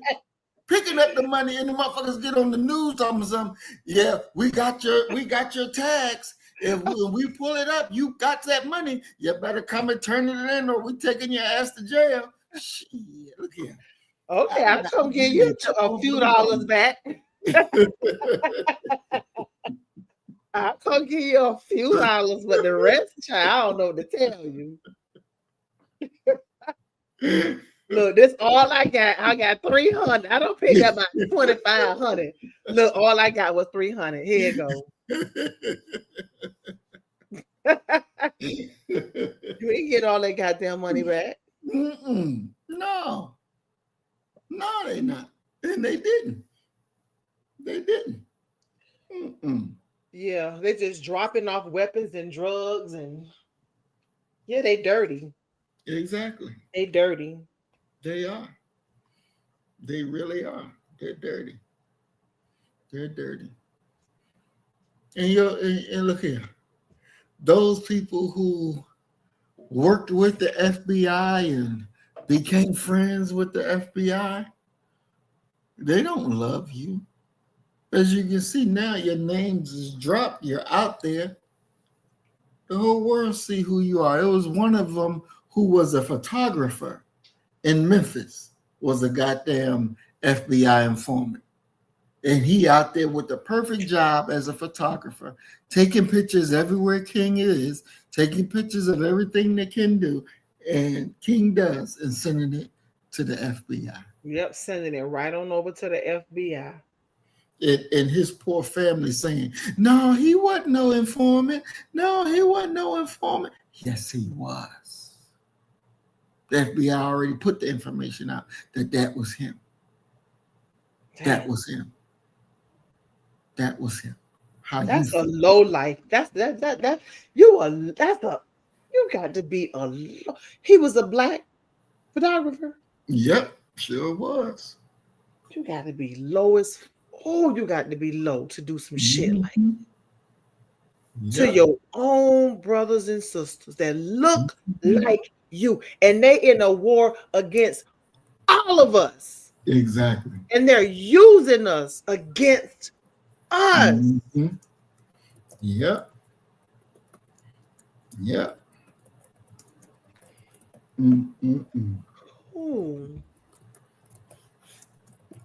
It says anti-Panther program revised. After San Diego Panther, Clifford Bell was shot to death. Oh, I never heard of Clifford Bell. Me either. Oh, he was shot to death. The San Diego field office told Washington that it was considering revising its black propaganda and suggested a new cartoon be considered in the hopes that it will assist in the continuance of the rift between the Panthers and us. Sullivan and Hoover approved the idea.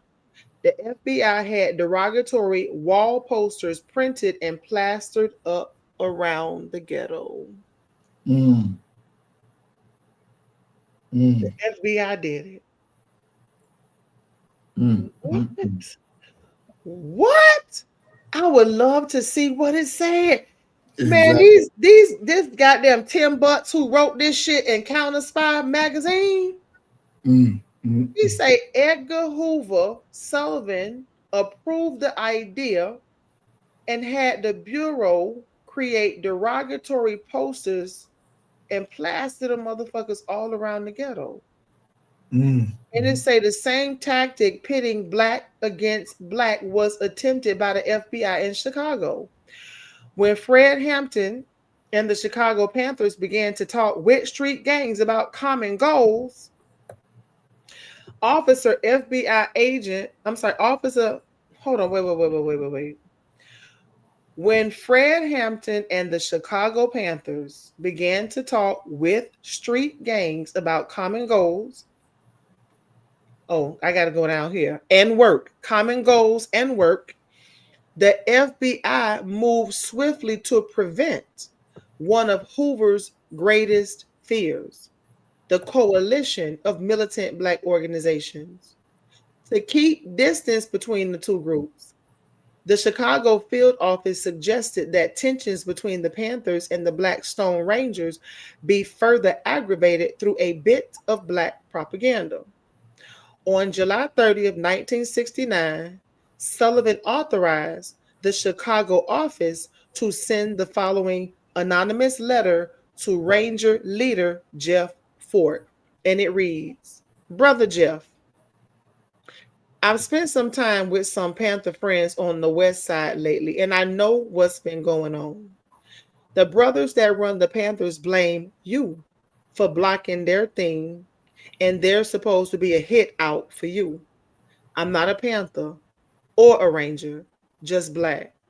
From what I see, these Panthers are out for themselves, not black people. I think you want to know what they're up to. I know what I'd do if I was you. You might hear from me again. A Black Panther you don't know. No, I'm mm, sorry, a black brother you don't know. mm, mm, mm. So when Chicago suggested the letter on January 13, 1969, they noted that for the Rangers, violent type activity, shooting, and the like are second nature. The Chicago office recommended against using the tactic in reverse, a fake Ranger letter to the Panthers, right? It says Mhm, because the Panthers were not considered to be as violent as the Rangers. The intent of this memo is clear. If the letter went to the Rangers, police may be shot. If it went to the Panthers, the desired results may not have been realized. In any event, the tactic failed to get Fred Hampton killed. So another technique was used to neutralize the Panthers in Chicago. The FBI managed to place an informant within the Panther organization named William O'Neill. O'Neill worked his way through the organization and was finally assigned the job of bodyguard to Hampton, who was the Illinois state chairman. O'Neill's activities were monitored and directed by his case officer, FBI Special Agent Roy Mitchell, the COINTELPRO coordinator for the Chicago office. Between March and December 1969, police conducted 16 raids against Panther offices and apartments in over 10 cities. Three of those raids occurred in Chicago, including the one that led to the deaths of Hampton and Clark. The chronology of events leading to that final raid is complex, but several major events stand out. June 4th, 1969, FBI Special Agent in charge of the Chicago field office, Marlon Johnson, leads a raid on the Chicago Panther office. Before entering the offices, FBI announced their intention and meets no resistance. Money and lists of contributors are seized, 8 Panthers arrested, all charges are later dropped. July 16, 1969, Chicago police and 2 Panthers are involved in a shootout. One Panther is killed, the second arrested. Charges are later dropped. July 31st, 1969, a second police Panther shootout. 5 policemen wounded, 3 Panthers arrested, all charges later dropped. October 16, 1969, a second raid on the Panther headquarters leads to the arrest of 6 Panthers for attempted murder. All charges were later dropped. November 13, 1969, another shootout between the police and the Panthers leaves 2 policemen and 1 Panther dead. The dead Panther, Spurgeon J. Winters, is alleged to have fired the first shot. On November 21st, 1969, the FBI approached the Chicago police and suggested another raid on the Panther headquarters. Informant O'Neill told his case officer that there was a stockpile of weapons in the apartment headquarters at 2337 West Monroe Street. And although the information indicated that the weapons were all legally obtained, the police planned a raid on November 25th. On November 23rd, the raid was canceled when O'Neill reported that the weapons had been removed because the Panthers had heard of the impending raid. On December 1st, you still there? I'm here. On December 1st, the FBI contacted the Special Prosecution's Office of the Illinois State Attorney and informed them that the weapons had been returned. On December 2nd, a raid was planned for the evening of the 3rd to be led by state attorneys Edward Hanrahan. Sergeant Daniel Groff of the Chicago Police Department was in charge of the 14 officers assigned to the raid. Groff and Hanrahan decided to raid the house at 8 p.m. on December 3rd. When they learned that the apartment would be empty, they changed their time to 4:45 a.m. on December 4th. Had the raid occurred during the Panther absence, the illegal weapons the police claimed were inside the apartment could have been confiscated without confrontation. In planning for the attack, Groff and Hanrahan armed their men with a Thompson submachine. God damn. A Thompson submachine gun, an automatic carbine, 5 shotguns, 38 specials, and 357 magnums. No provisions were made for outside lighting, tear gas, or even prior surveillance of the building. At the appointed hour, they struck. 98 shots were fired, only 1 from a Panther weapon. As ballistics would later show, it was impossible for the first shot to have been fired by Mark Clark. During the course of the firing, the bullets fired onto Hampton's bed shook the mattress as Deborah Johnson tried to cover Hampton's body. Hampton never had a chance that evening. An independent autopsy later revealed a large quantity of barbiturates in his stomach. Hampton was not a drug user. Currently, the families of Fred Hampton and Mark Clark and the survivors of the December 4th raid are suing the federal Illinois state and Chicago authorities in a $47 million wrongful death suit. A massive amount of information has been turned over to the plaintiffs, most of which remains under a court-ordered seal. Some of the information that has come out in court has been very damaging, especially an FBI map of the Panther apartment with Hampton's bed marked with an X. God damn. God damn. So, do you think his girlfriend has something to do with that? Because she was pregnant at the time. Right. No, I don't think that she did. I don't think that she had anything to do with it. She just was blessed to not take a hit laying in the same bed with him. She was blessed not to get hit, but I don't think she had anything to do with it. One thing that really should have been, bells and whistles goes off with all of these shootouts with the police, and the charges are always dropped. Even when you shoot the police, the charges are always dropped.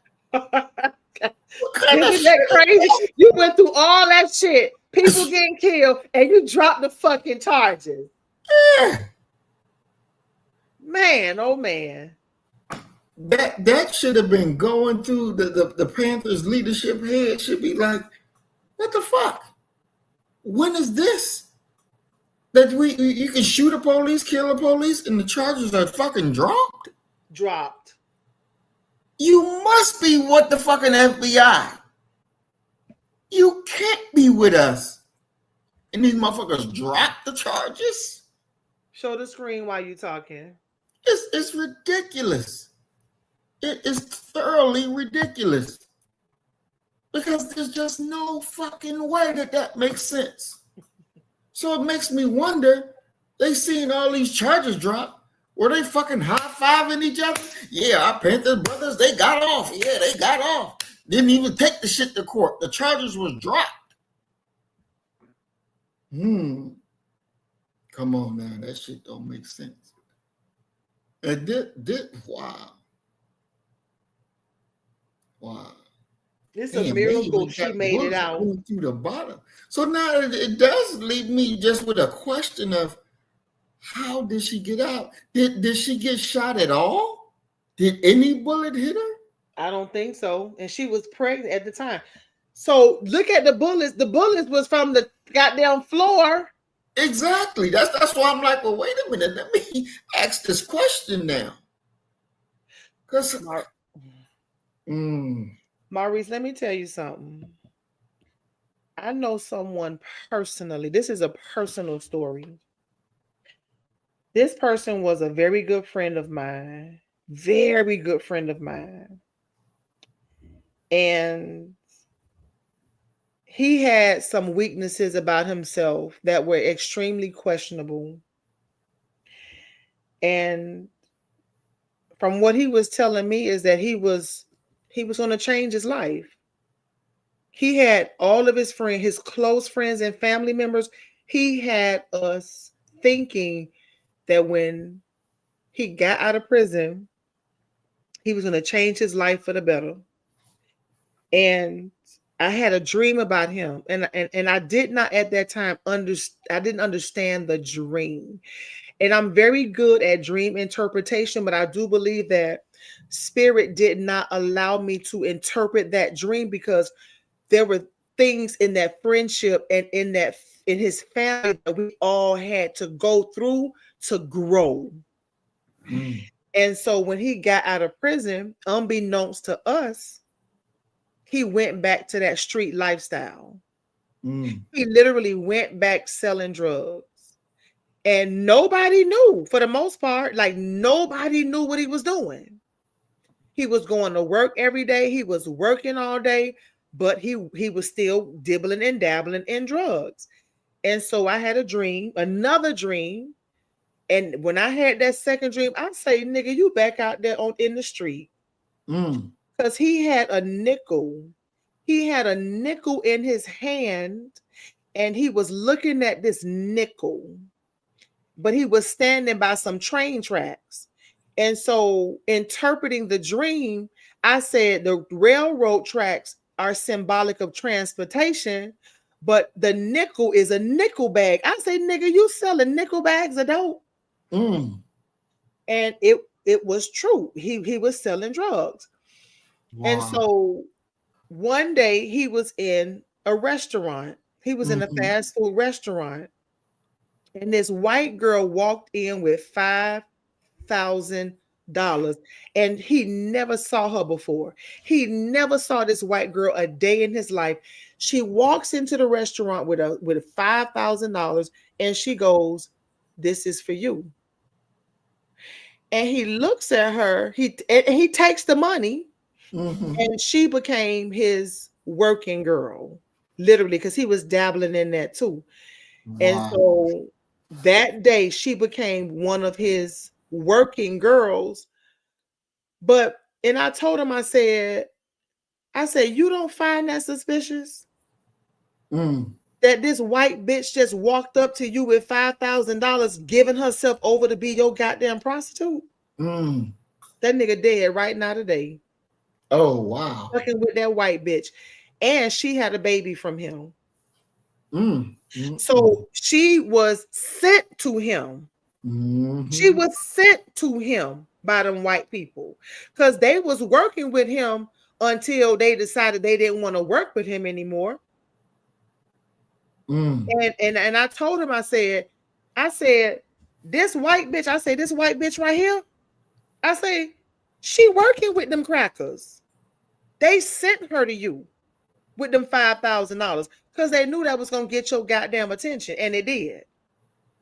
And they ended up killing my friend.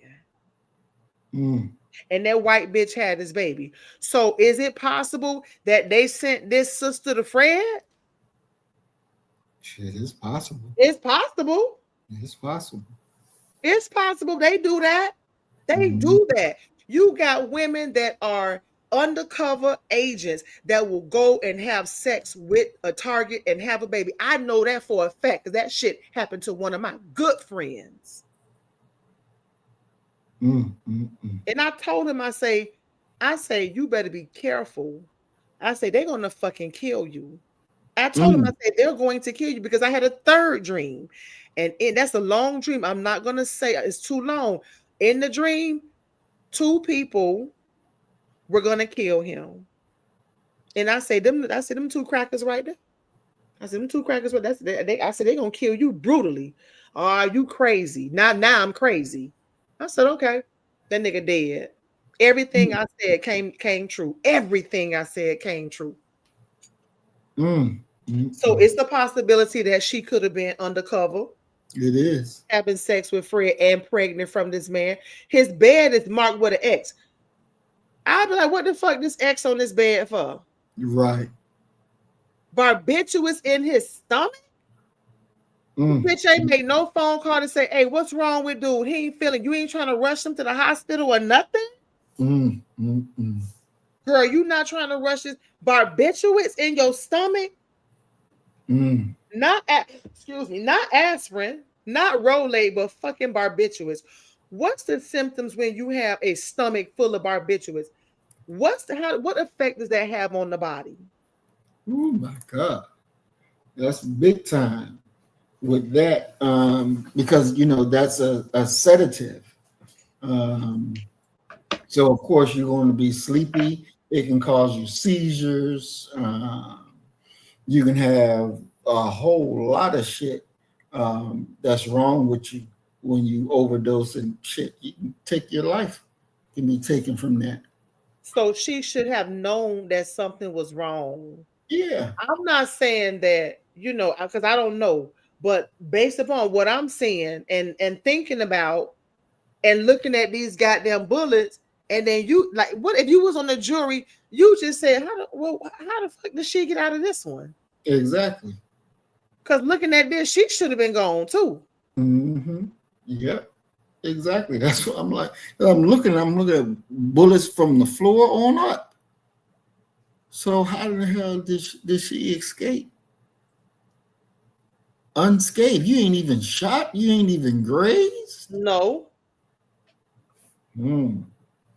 Earth said you began to pass out. Yeah. So you and Maurice, picture it like this: if she was in on it, they probably could have convinced her, look, he gonna be passed out, girl. He ain't gonna know what hit his ass. He's not gonna know what hit his ass. You gonna get a lawsuit. We gonna get a lawsuit, girl. You finna get money. Jesse Jackson got money. Exactly. Karinga got a payout. Yeah. She probably got a payout. And this white bitch that was involved in the death of my friend, she got hold on. So the mama she got $500,000. Oh my God. She was awarded $5,000. Yeah. They had a lawsuit because she had that baby from him. Then she got a payout from that situation. So because it was involved police as well. And she got $500,000. So it's very much likely that Fred Hampton's girlfriend could have been involved in his assassination. Shit, Jesse and the other man was involved in Martin Luther King assassination. Exactly. And they just get them payouts. and go on with their business like they had nothing to do with it. Mm-hmm. Mm-hmm. They say she left. She walked out when that shit was finna go down. That bitch got up and left. Mm.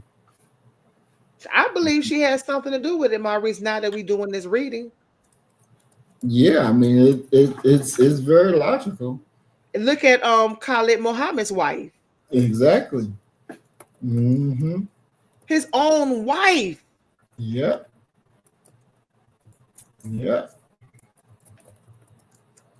And a lot of times it be them goddamn women that be scorned or some or whatever reason. I don't know. Woo. She said maybe it was a bathroom run. I don't know. I don't know. I don't know. Mm-mm-mm. Mm. Yeah, I think they said that she was suing for $47 million, Yeah, and 47 million. yeah, and walked away with only she agreed to a 1.85 mil settlement. That's all she got. That's all she got. And probably ran through it. Yeah. Yeah.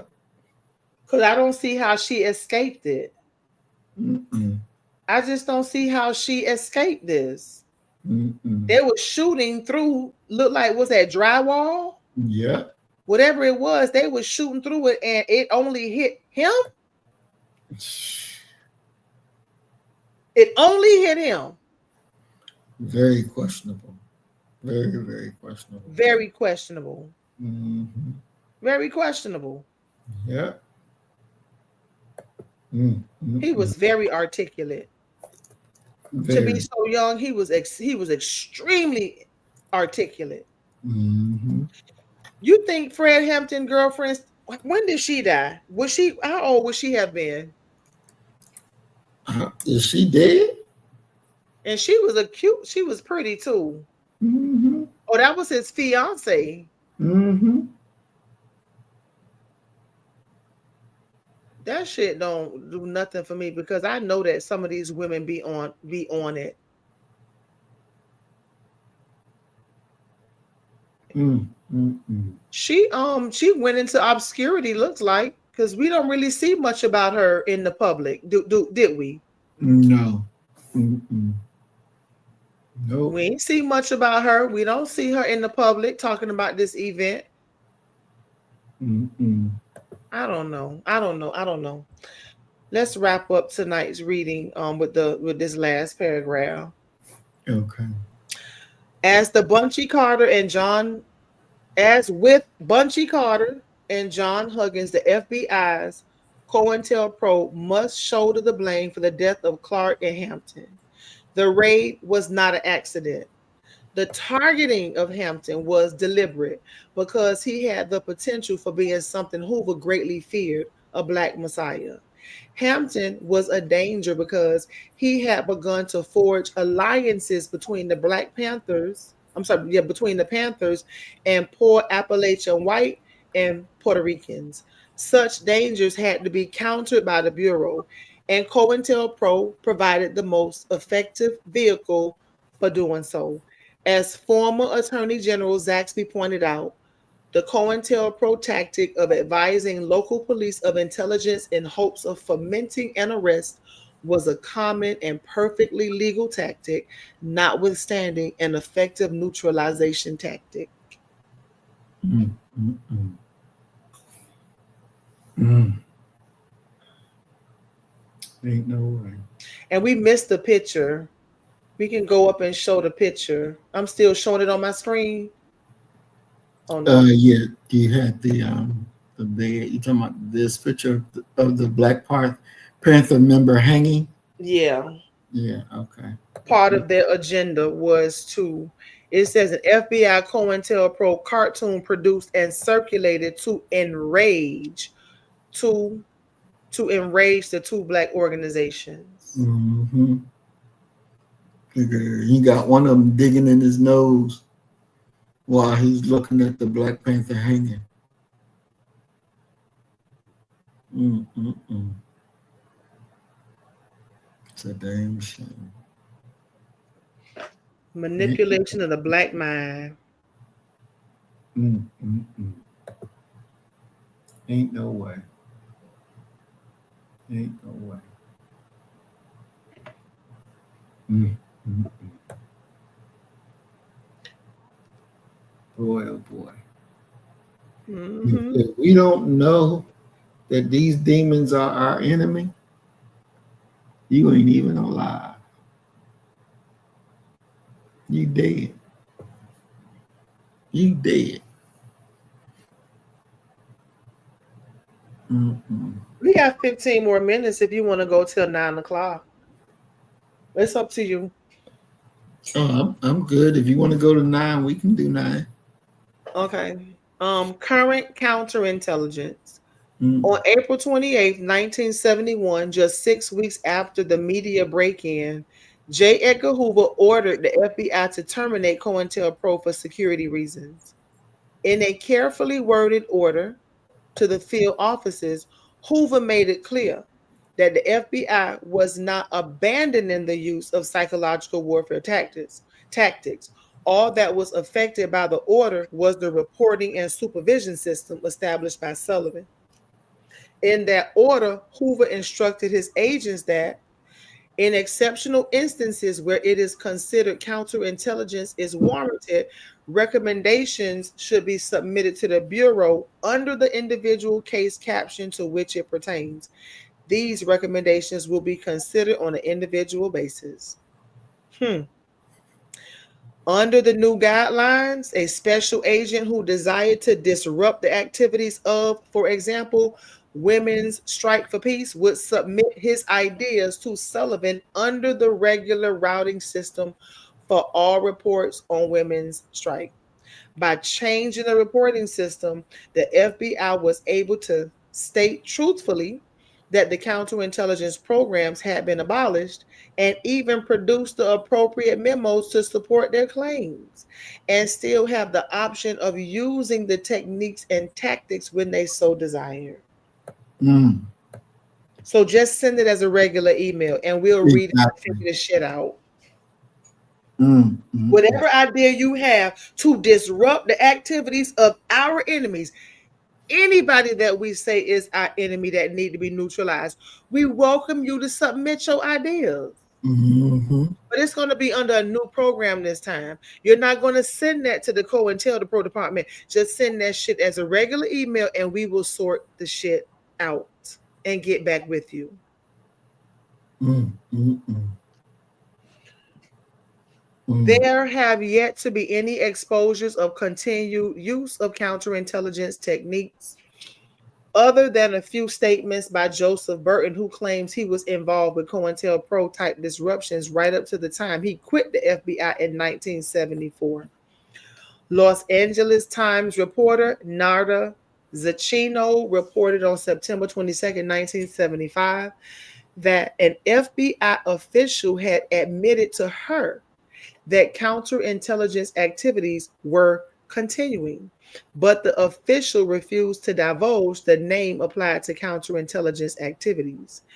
Investigators for the Senate Select Committee on Intelligence had slightly more luck than Zacchino.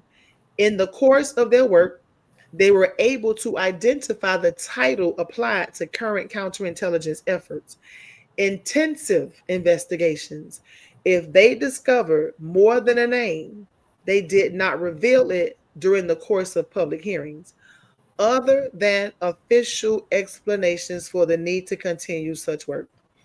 The shortcomings of congressional oversight over the FBI became obvious when FBI Director Clarence Kelly appeared before the Senate Appropriations Committee last winter. During his appearance to ask for continued FBI funding, Kelly told the senators that a large number of Soviet bloc intelligence officers were operating within the United States. Kelly asked the committee to approve a budget that contained authorization for $4,350,000 for counterintelligence activities. Under that authorization, the FBI would increase its counterintelligence staff by 250 people. Kelly did not volunteer any information about intensive investigations or any other aspect of domestic counterintelligence. Not one senator had the courage to confront Kelly on this or to probe him with questions on how the other 4.3 million would be spent. The Appropriations Committee kept Mr. Kelly before them for the shortest possible time and said nothing to challenge his statements, just as they did with Hoover when he was the director. When the first COINTELPRO was established, the threat of domestic communism was used to justify the program. Today, the government is touting a new enemy, a new rationale for repression, just as they used the Red Scare of the 1950s. That new threat, of course, is terrorism. There are many other questions that the American people must face. We would be a naive people if we really believe that the worst of these abuses of power have concluded. Call it War or COINTELPRO, the fact remains that the FBI's war against those labeled political enemies continues today. Judging from the recent events on the Pine Ridge Reservation, the viciousness that the FBI once displayed against the Panthers has now been refocused on American Indian movement. Who's next after AIM? Well, I'm glad we did it because we finished it. Oh, we did it. We did it. We did it. Yeah. Yay! I'm glad we went on. We finished it. Exactly. Oh my God, that's a lot of money into a program, increasing the amount of officers still operating with the techniques and tactics, just very silently, but ever so manipulating. And this crazy, Oh yeah. crazy. Oh yeah. Very. He said, we cannot be so naive to believe that the worst of the abuses have concluded. Nope. Ain't no way. Ain't no way. They continued it. They continued the program, and we've seen it in our modern time. It was called the Black Identity Extremists. That was right there. That was the language. They were coming for us, and they still are. They tried that plot, but that plot didn't work. They only charged one person with it and couldn't even get him convicted of it. And the thing that we have to make sure that we understand is, when we look at it, they say that of their perceived injustice that was presented on them by the American government or the police department, perceived. Whenever we're in a situation that has to deal with race, and white folks use that word perceived, you should automatically know that they are at war with you because they're using a word that seems unambiguous, it seems safe, but that is a weapon. The word perceived, when it's dealing in the context of our freedom, of our justice, of our rights, and they say it's a perceived thing that, they were unjustly treated. That word is a weapon. They've weaponized the word to use it against us in those situations. That word is a weapon of war because it nullifies our issue. It nullifies our issue because then they will say, oh, we didn't mean it that way, but that's how you took it. And just knocked your claim right on over, that it doesn't even exist. Because it's what you feel, it's what you think, but it's not real. And we know that the stuff that we've been dealing with is real. It's real. But when they drop that word perceived, know that that's a weapon that they just dropped. That is a bomb that they just dropped. And next thing you know, it will be wiped away like it did not even exist. So you're in a situation like that and you got to report it to one of them. Don't allow them to use the word precede, because that's the detonation of your claim. That's the detonation of your issue. It just got blown up. And it will be wiped away like it never even happened, because it was quote unquote perceived. But that is a weapon. That is a weapon that they use against us.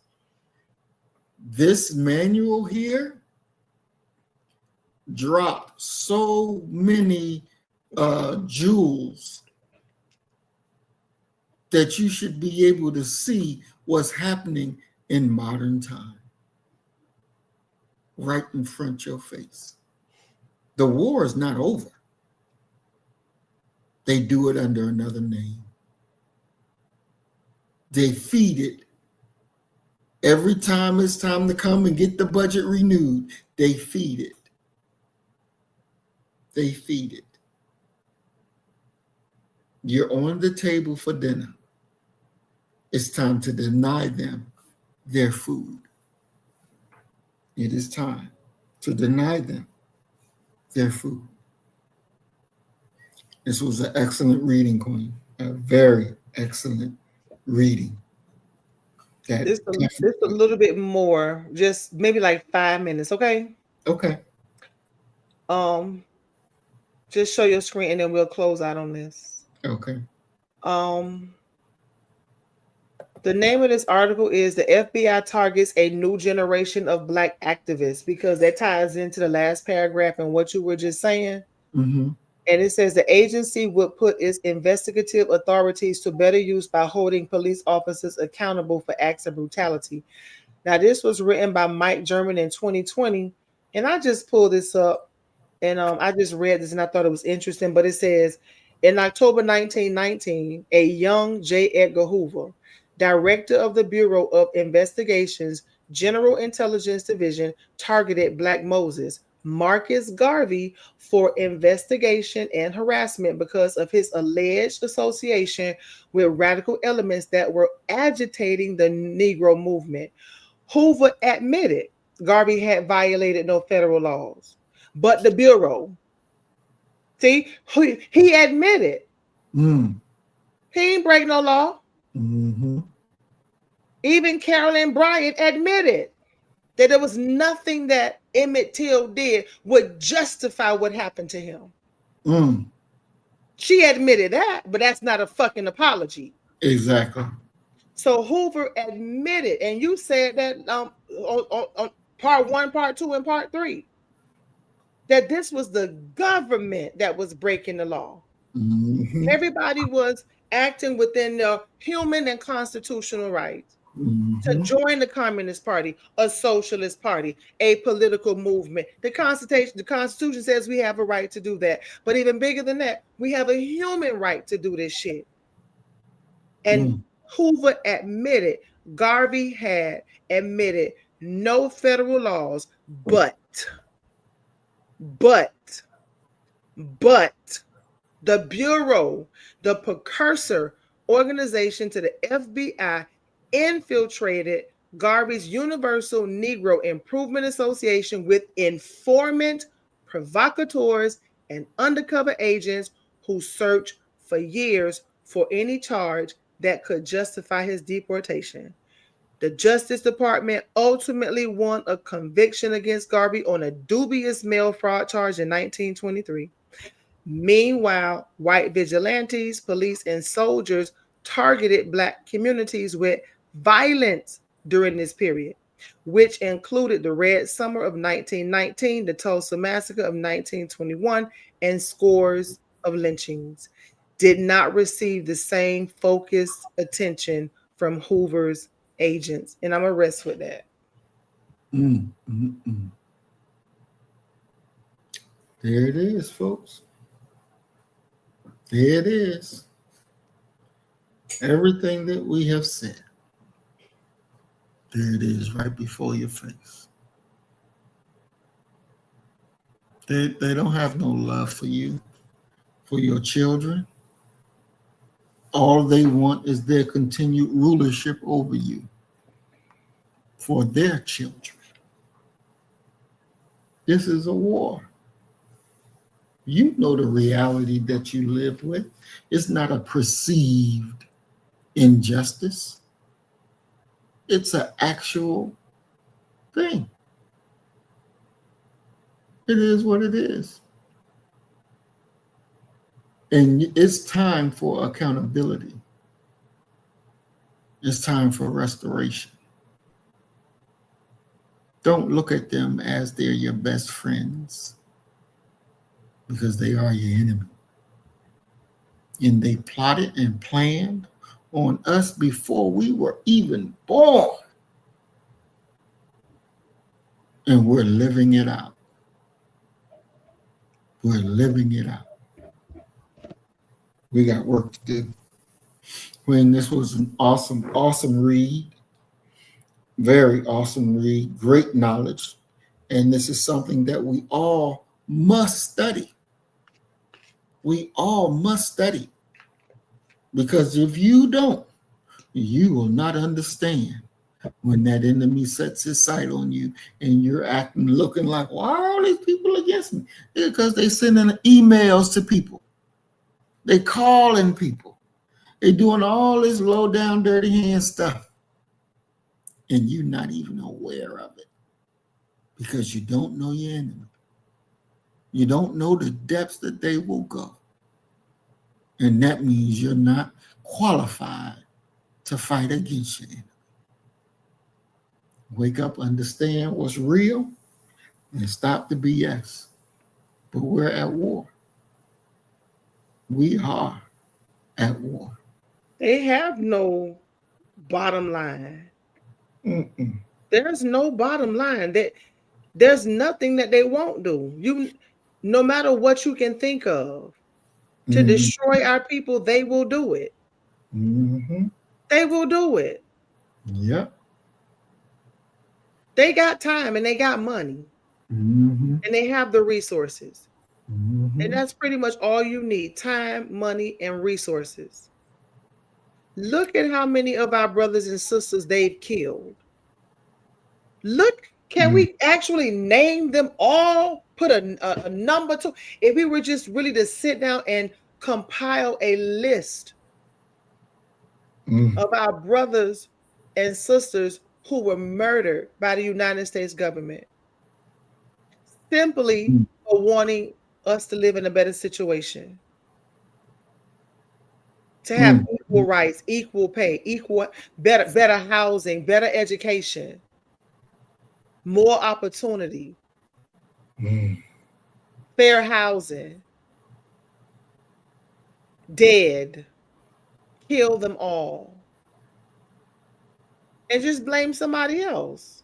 We don't care about no goddamn lawsuit. We just gonna take taxpayer dollars and do it, and keep right on with our diabolical plan to neutralize, infiltrate, disrupt, spread propaganda.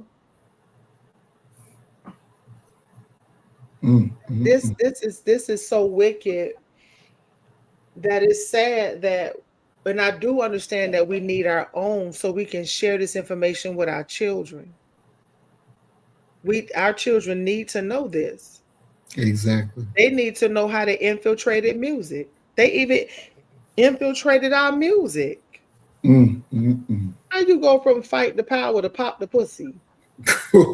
Say that. COINTELPRO tactics. Exactly. Exactly. From a queen, from calling us queens to now we hoes and bitches. Exactly. COINTELPRO. Yep. We need to know we have been thoroughly manipulated. And what are we going to do to get out of this situation? It makes it hard now to just, you got to move different now. Not that we weren't moving different before, but it really makes you want to just move a little different now, because we see the destruction all around us. We see the manipulation all around us. And it's just sad to know that some of these people who participated as agents, informants, provocateurs are still alive, enjoying their best life. Exactly. Enjoying their best life. And enjoying it. Jesse Jackson's still alive. Mm-hmm. Karinga's still alive. Mm-hmm. And many other people are still alive, knowing that they were easily manipulated by the Federal Bureau of Investigations. Mm-hmm. People were paid out. Yes. We don't know where Khaled wife at. That bitch just walked off Exactly. with a new life and a new name. Mm-hmm. Carol Bryant was able to live for 88 years in Louisiana in a multicultural community. Mm-hmm. Al Sharpton ass still walking around. Jesse still walking around. A lot of these people are still walking around, Mm-hmm. knowing what they did. Mm-hmm. It's crazy. Very, It's sickening. very. So we came to the end of this reading. It was a nice one, a headbanger again. Thank you very much. I really appreciate that. Thank you, Earth, for rocking with us tonight. She says you have to be a demonic entity to murder for sport. Mm. Destruction of the earth, animals, air, and water. That's right. That's right. They have no respect for nature. Mm-mm. None, no respect for nature. They exploit the resources. The first thing they did when they got off those ships was start cutting down trees to build their houses. Mm-hmm. Europe was almost they suffered deforestation because initially a lot of that shit over there in the old world was built out of wood in England. So when you come to America with an abundance of trees, the first thing you do is start cutting them down, killing the bison, overfishing, mining Mm-hmm. for gold. You cholera in the water because they were so goddamn dirty and filthy. They're polluting the air. They have because the reason why Earth they destroy nature is because they don't come from it. Mm. How can Mm. you venerate and honor something that you don't understand and you don't come from? Exactly. They don't care. They don't see the divinity in water and air and earth and the resources and the people. They don't. Mm-mm. They just overdo everything, overuse everything, overproduce everything, overconsume everything. And they've taught us to do the same thing. They've taught us to do the same thing.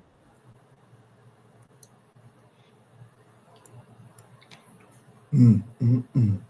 That is right. That is right. Mm. And we want to thank Earth Angel 1105 Remix for showing up. Peace and blessings, Queen. We appreciate you. We want to thank Big Dog Gaming for coming, showing up, and adding your information. We thank you. Peace and blessings. Also want to thank Brother Willie Rivers. Peace and blessings, big bro. We are glad you are here sharing. Emerald Majesty, peace and blessings, Queen. Thank you for showing up. We are glad you are here. We ask everybody to please like and share the video, send it out far and wide so that our people can understand and make a change. The biggest thing with our people is that they don't know. And because they don't know, they don't have the ability to make a change. And they need that ability. So let's share the message, spread it out far and wide. And we will see y'all back again. Same place, same channel, 6:30 with a different topic that will be coming out. You know the next book we're getting into, Queen? Yep, I ain't gonna tell you. Uh-oh. Ding, ding, ding, ding. It's gonna be a quick read though, but I know you're gonna Mhm. like it. It's gonna be a very quick read, and then we'll just jump into something else Okay. the week after that. Perfect, perfect, perfect. And again, we want to thank Sister Maya for coming and doing this because this was all from her. And we definitely appreciate it. Love it, love it, love it. And we thank you over and over again, Queen, for your service and your love to us as we love you as well. Any closing comments before we shut it down? No, I got a headache. Stop be giving me a headache. I gotta go take me a little something. I gotta go drink me at least 3-4 bottles of water and just do a woo-saw. Right. You know, just do a woo-saw to shake it off. Because Maurice, they were murdering people. Oh, most definitely. We understand that Garvey got deported and died in poverty, but they were killing a lot of people, not just in America, but in Africa too. Murdering people, pouring acid on their bodies, butchering them up. And it's still going on today. Still going on today, killing those leaders that stand up for what is right where Black people are concerned. They're still doing it today with their hidden hand. The hidden hand. Exactly, that hidden hand. And when I want to close, I'm going to say this. The Black First Initiative is not a dream. It is a destiny. By building for ourselves, we prove our humanity.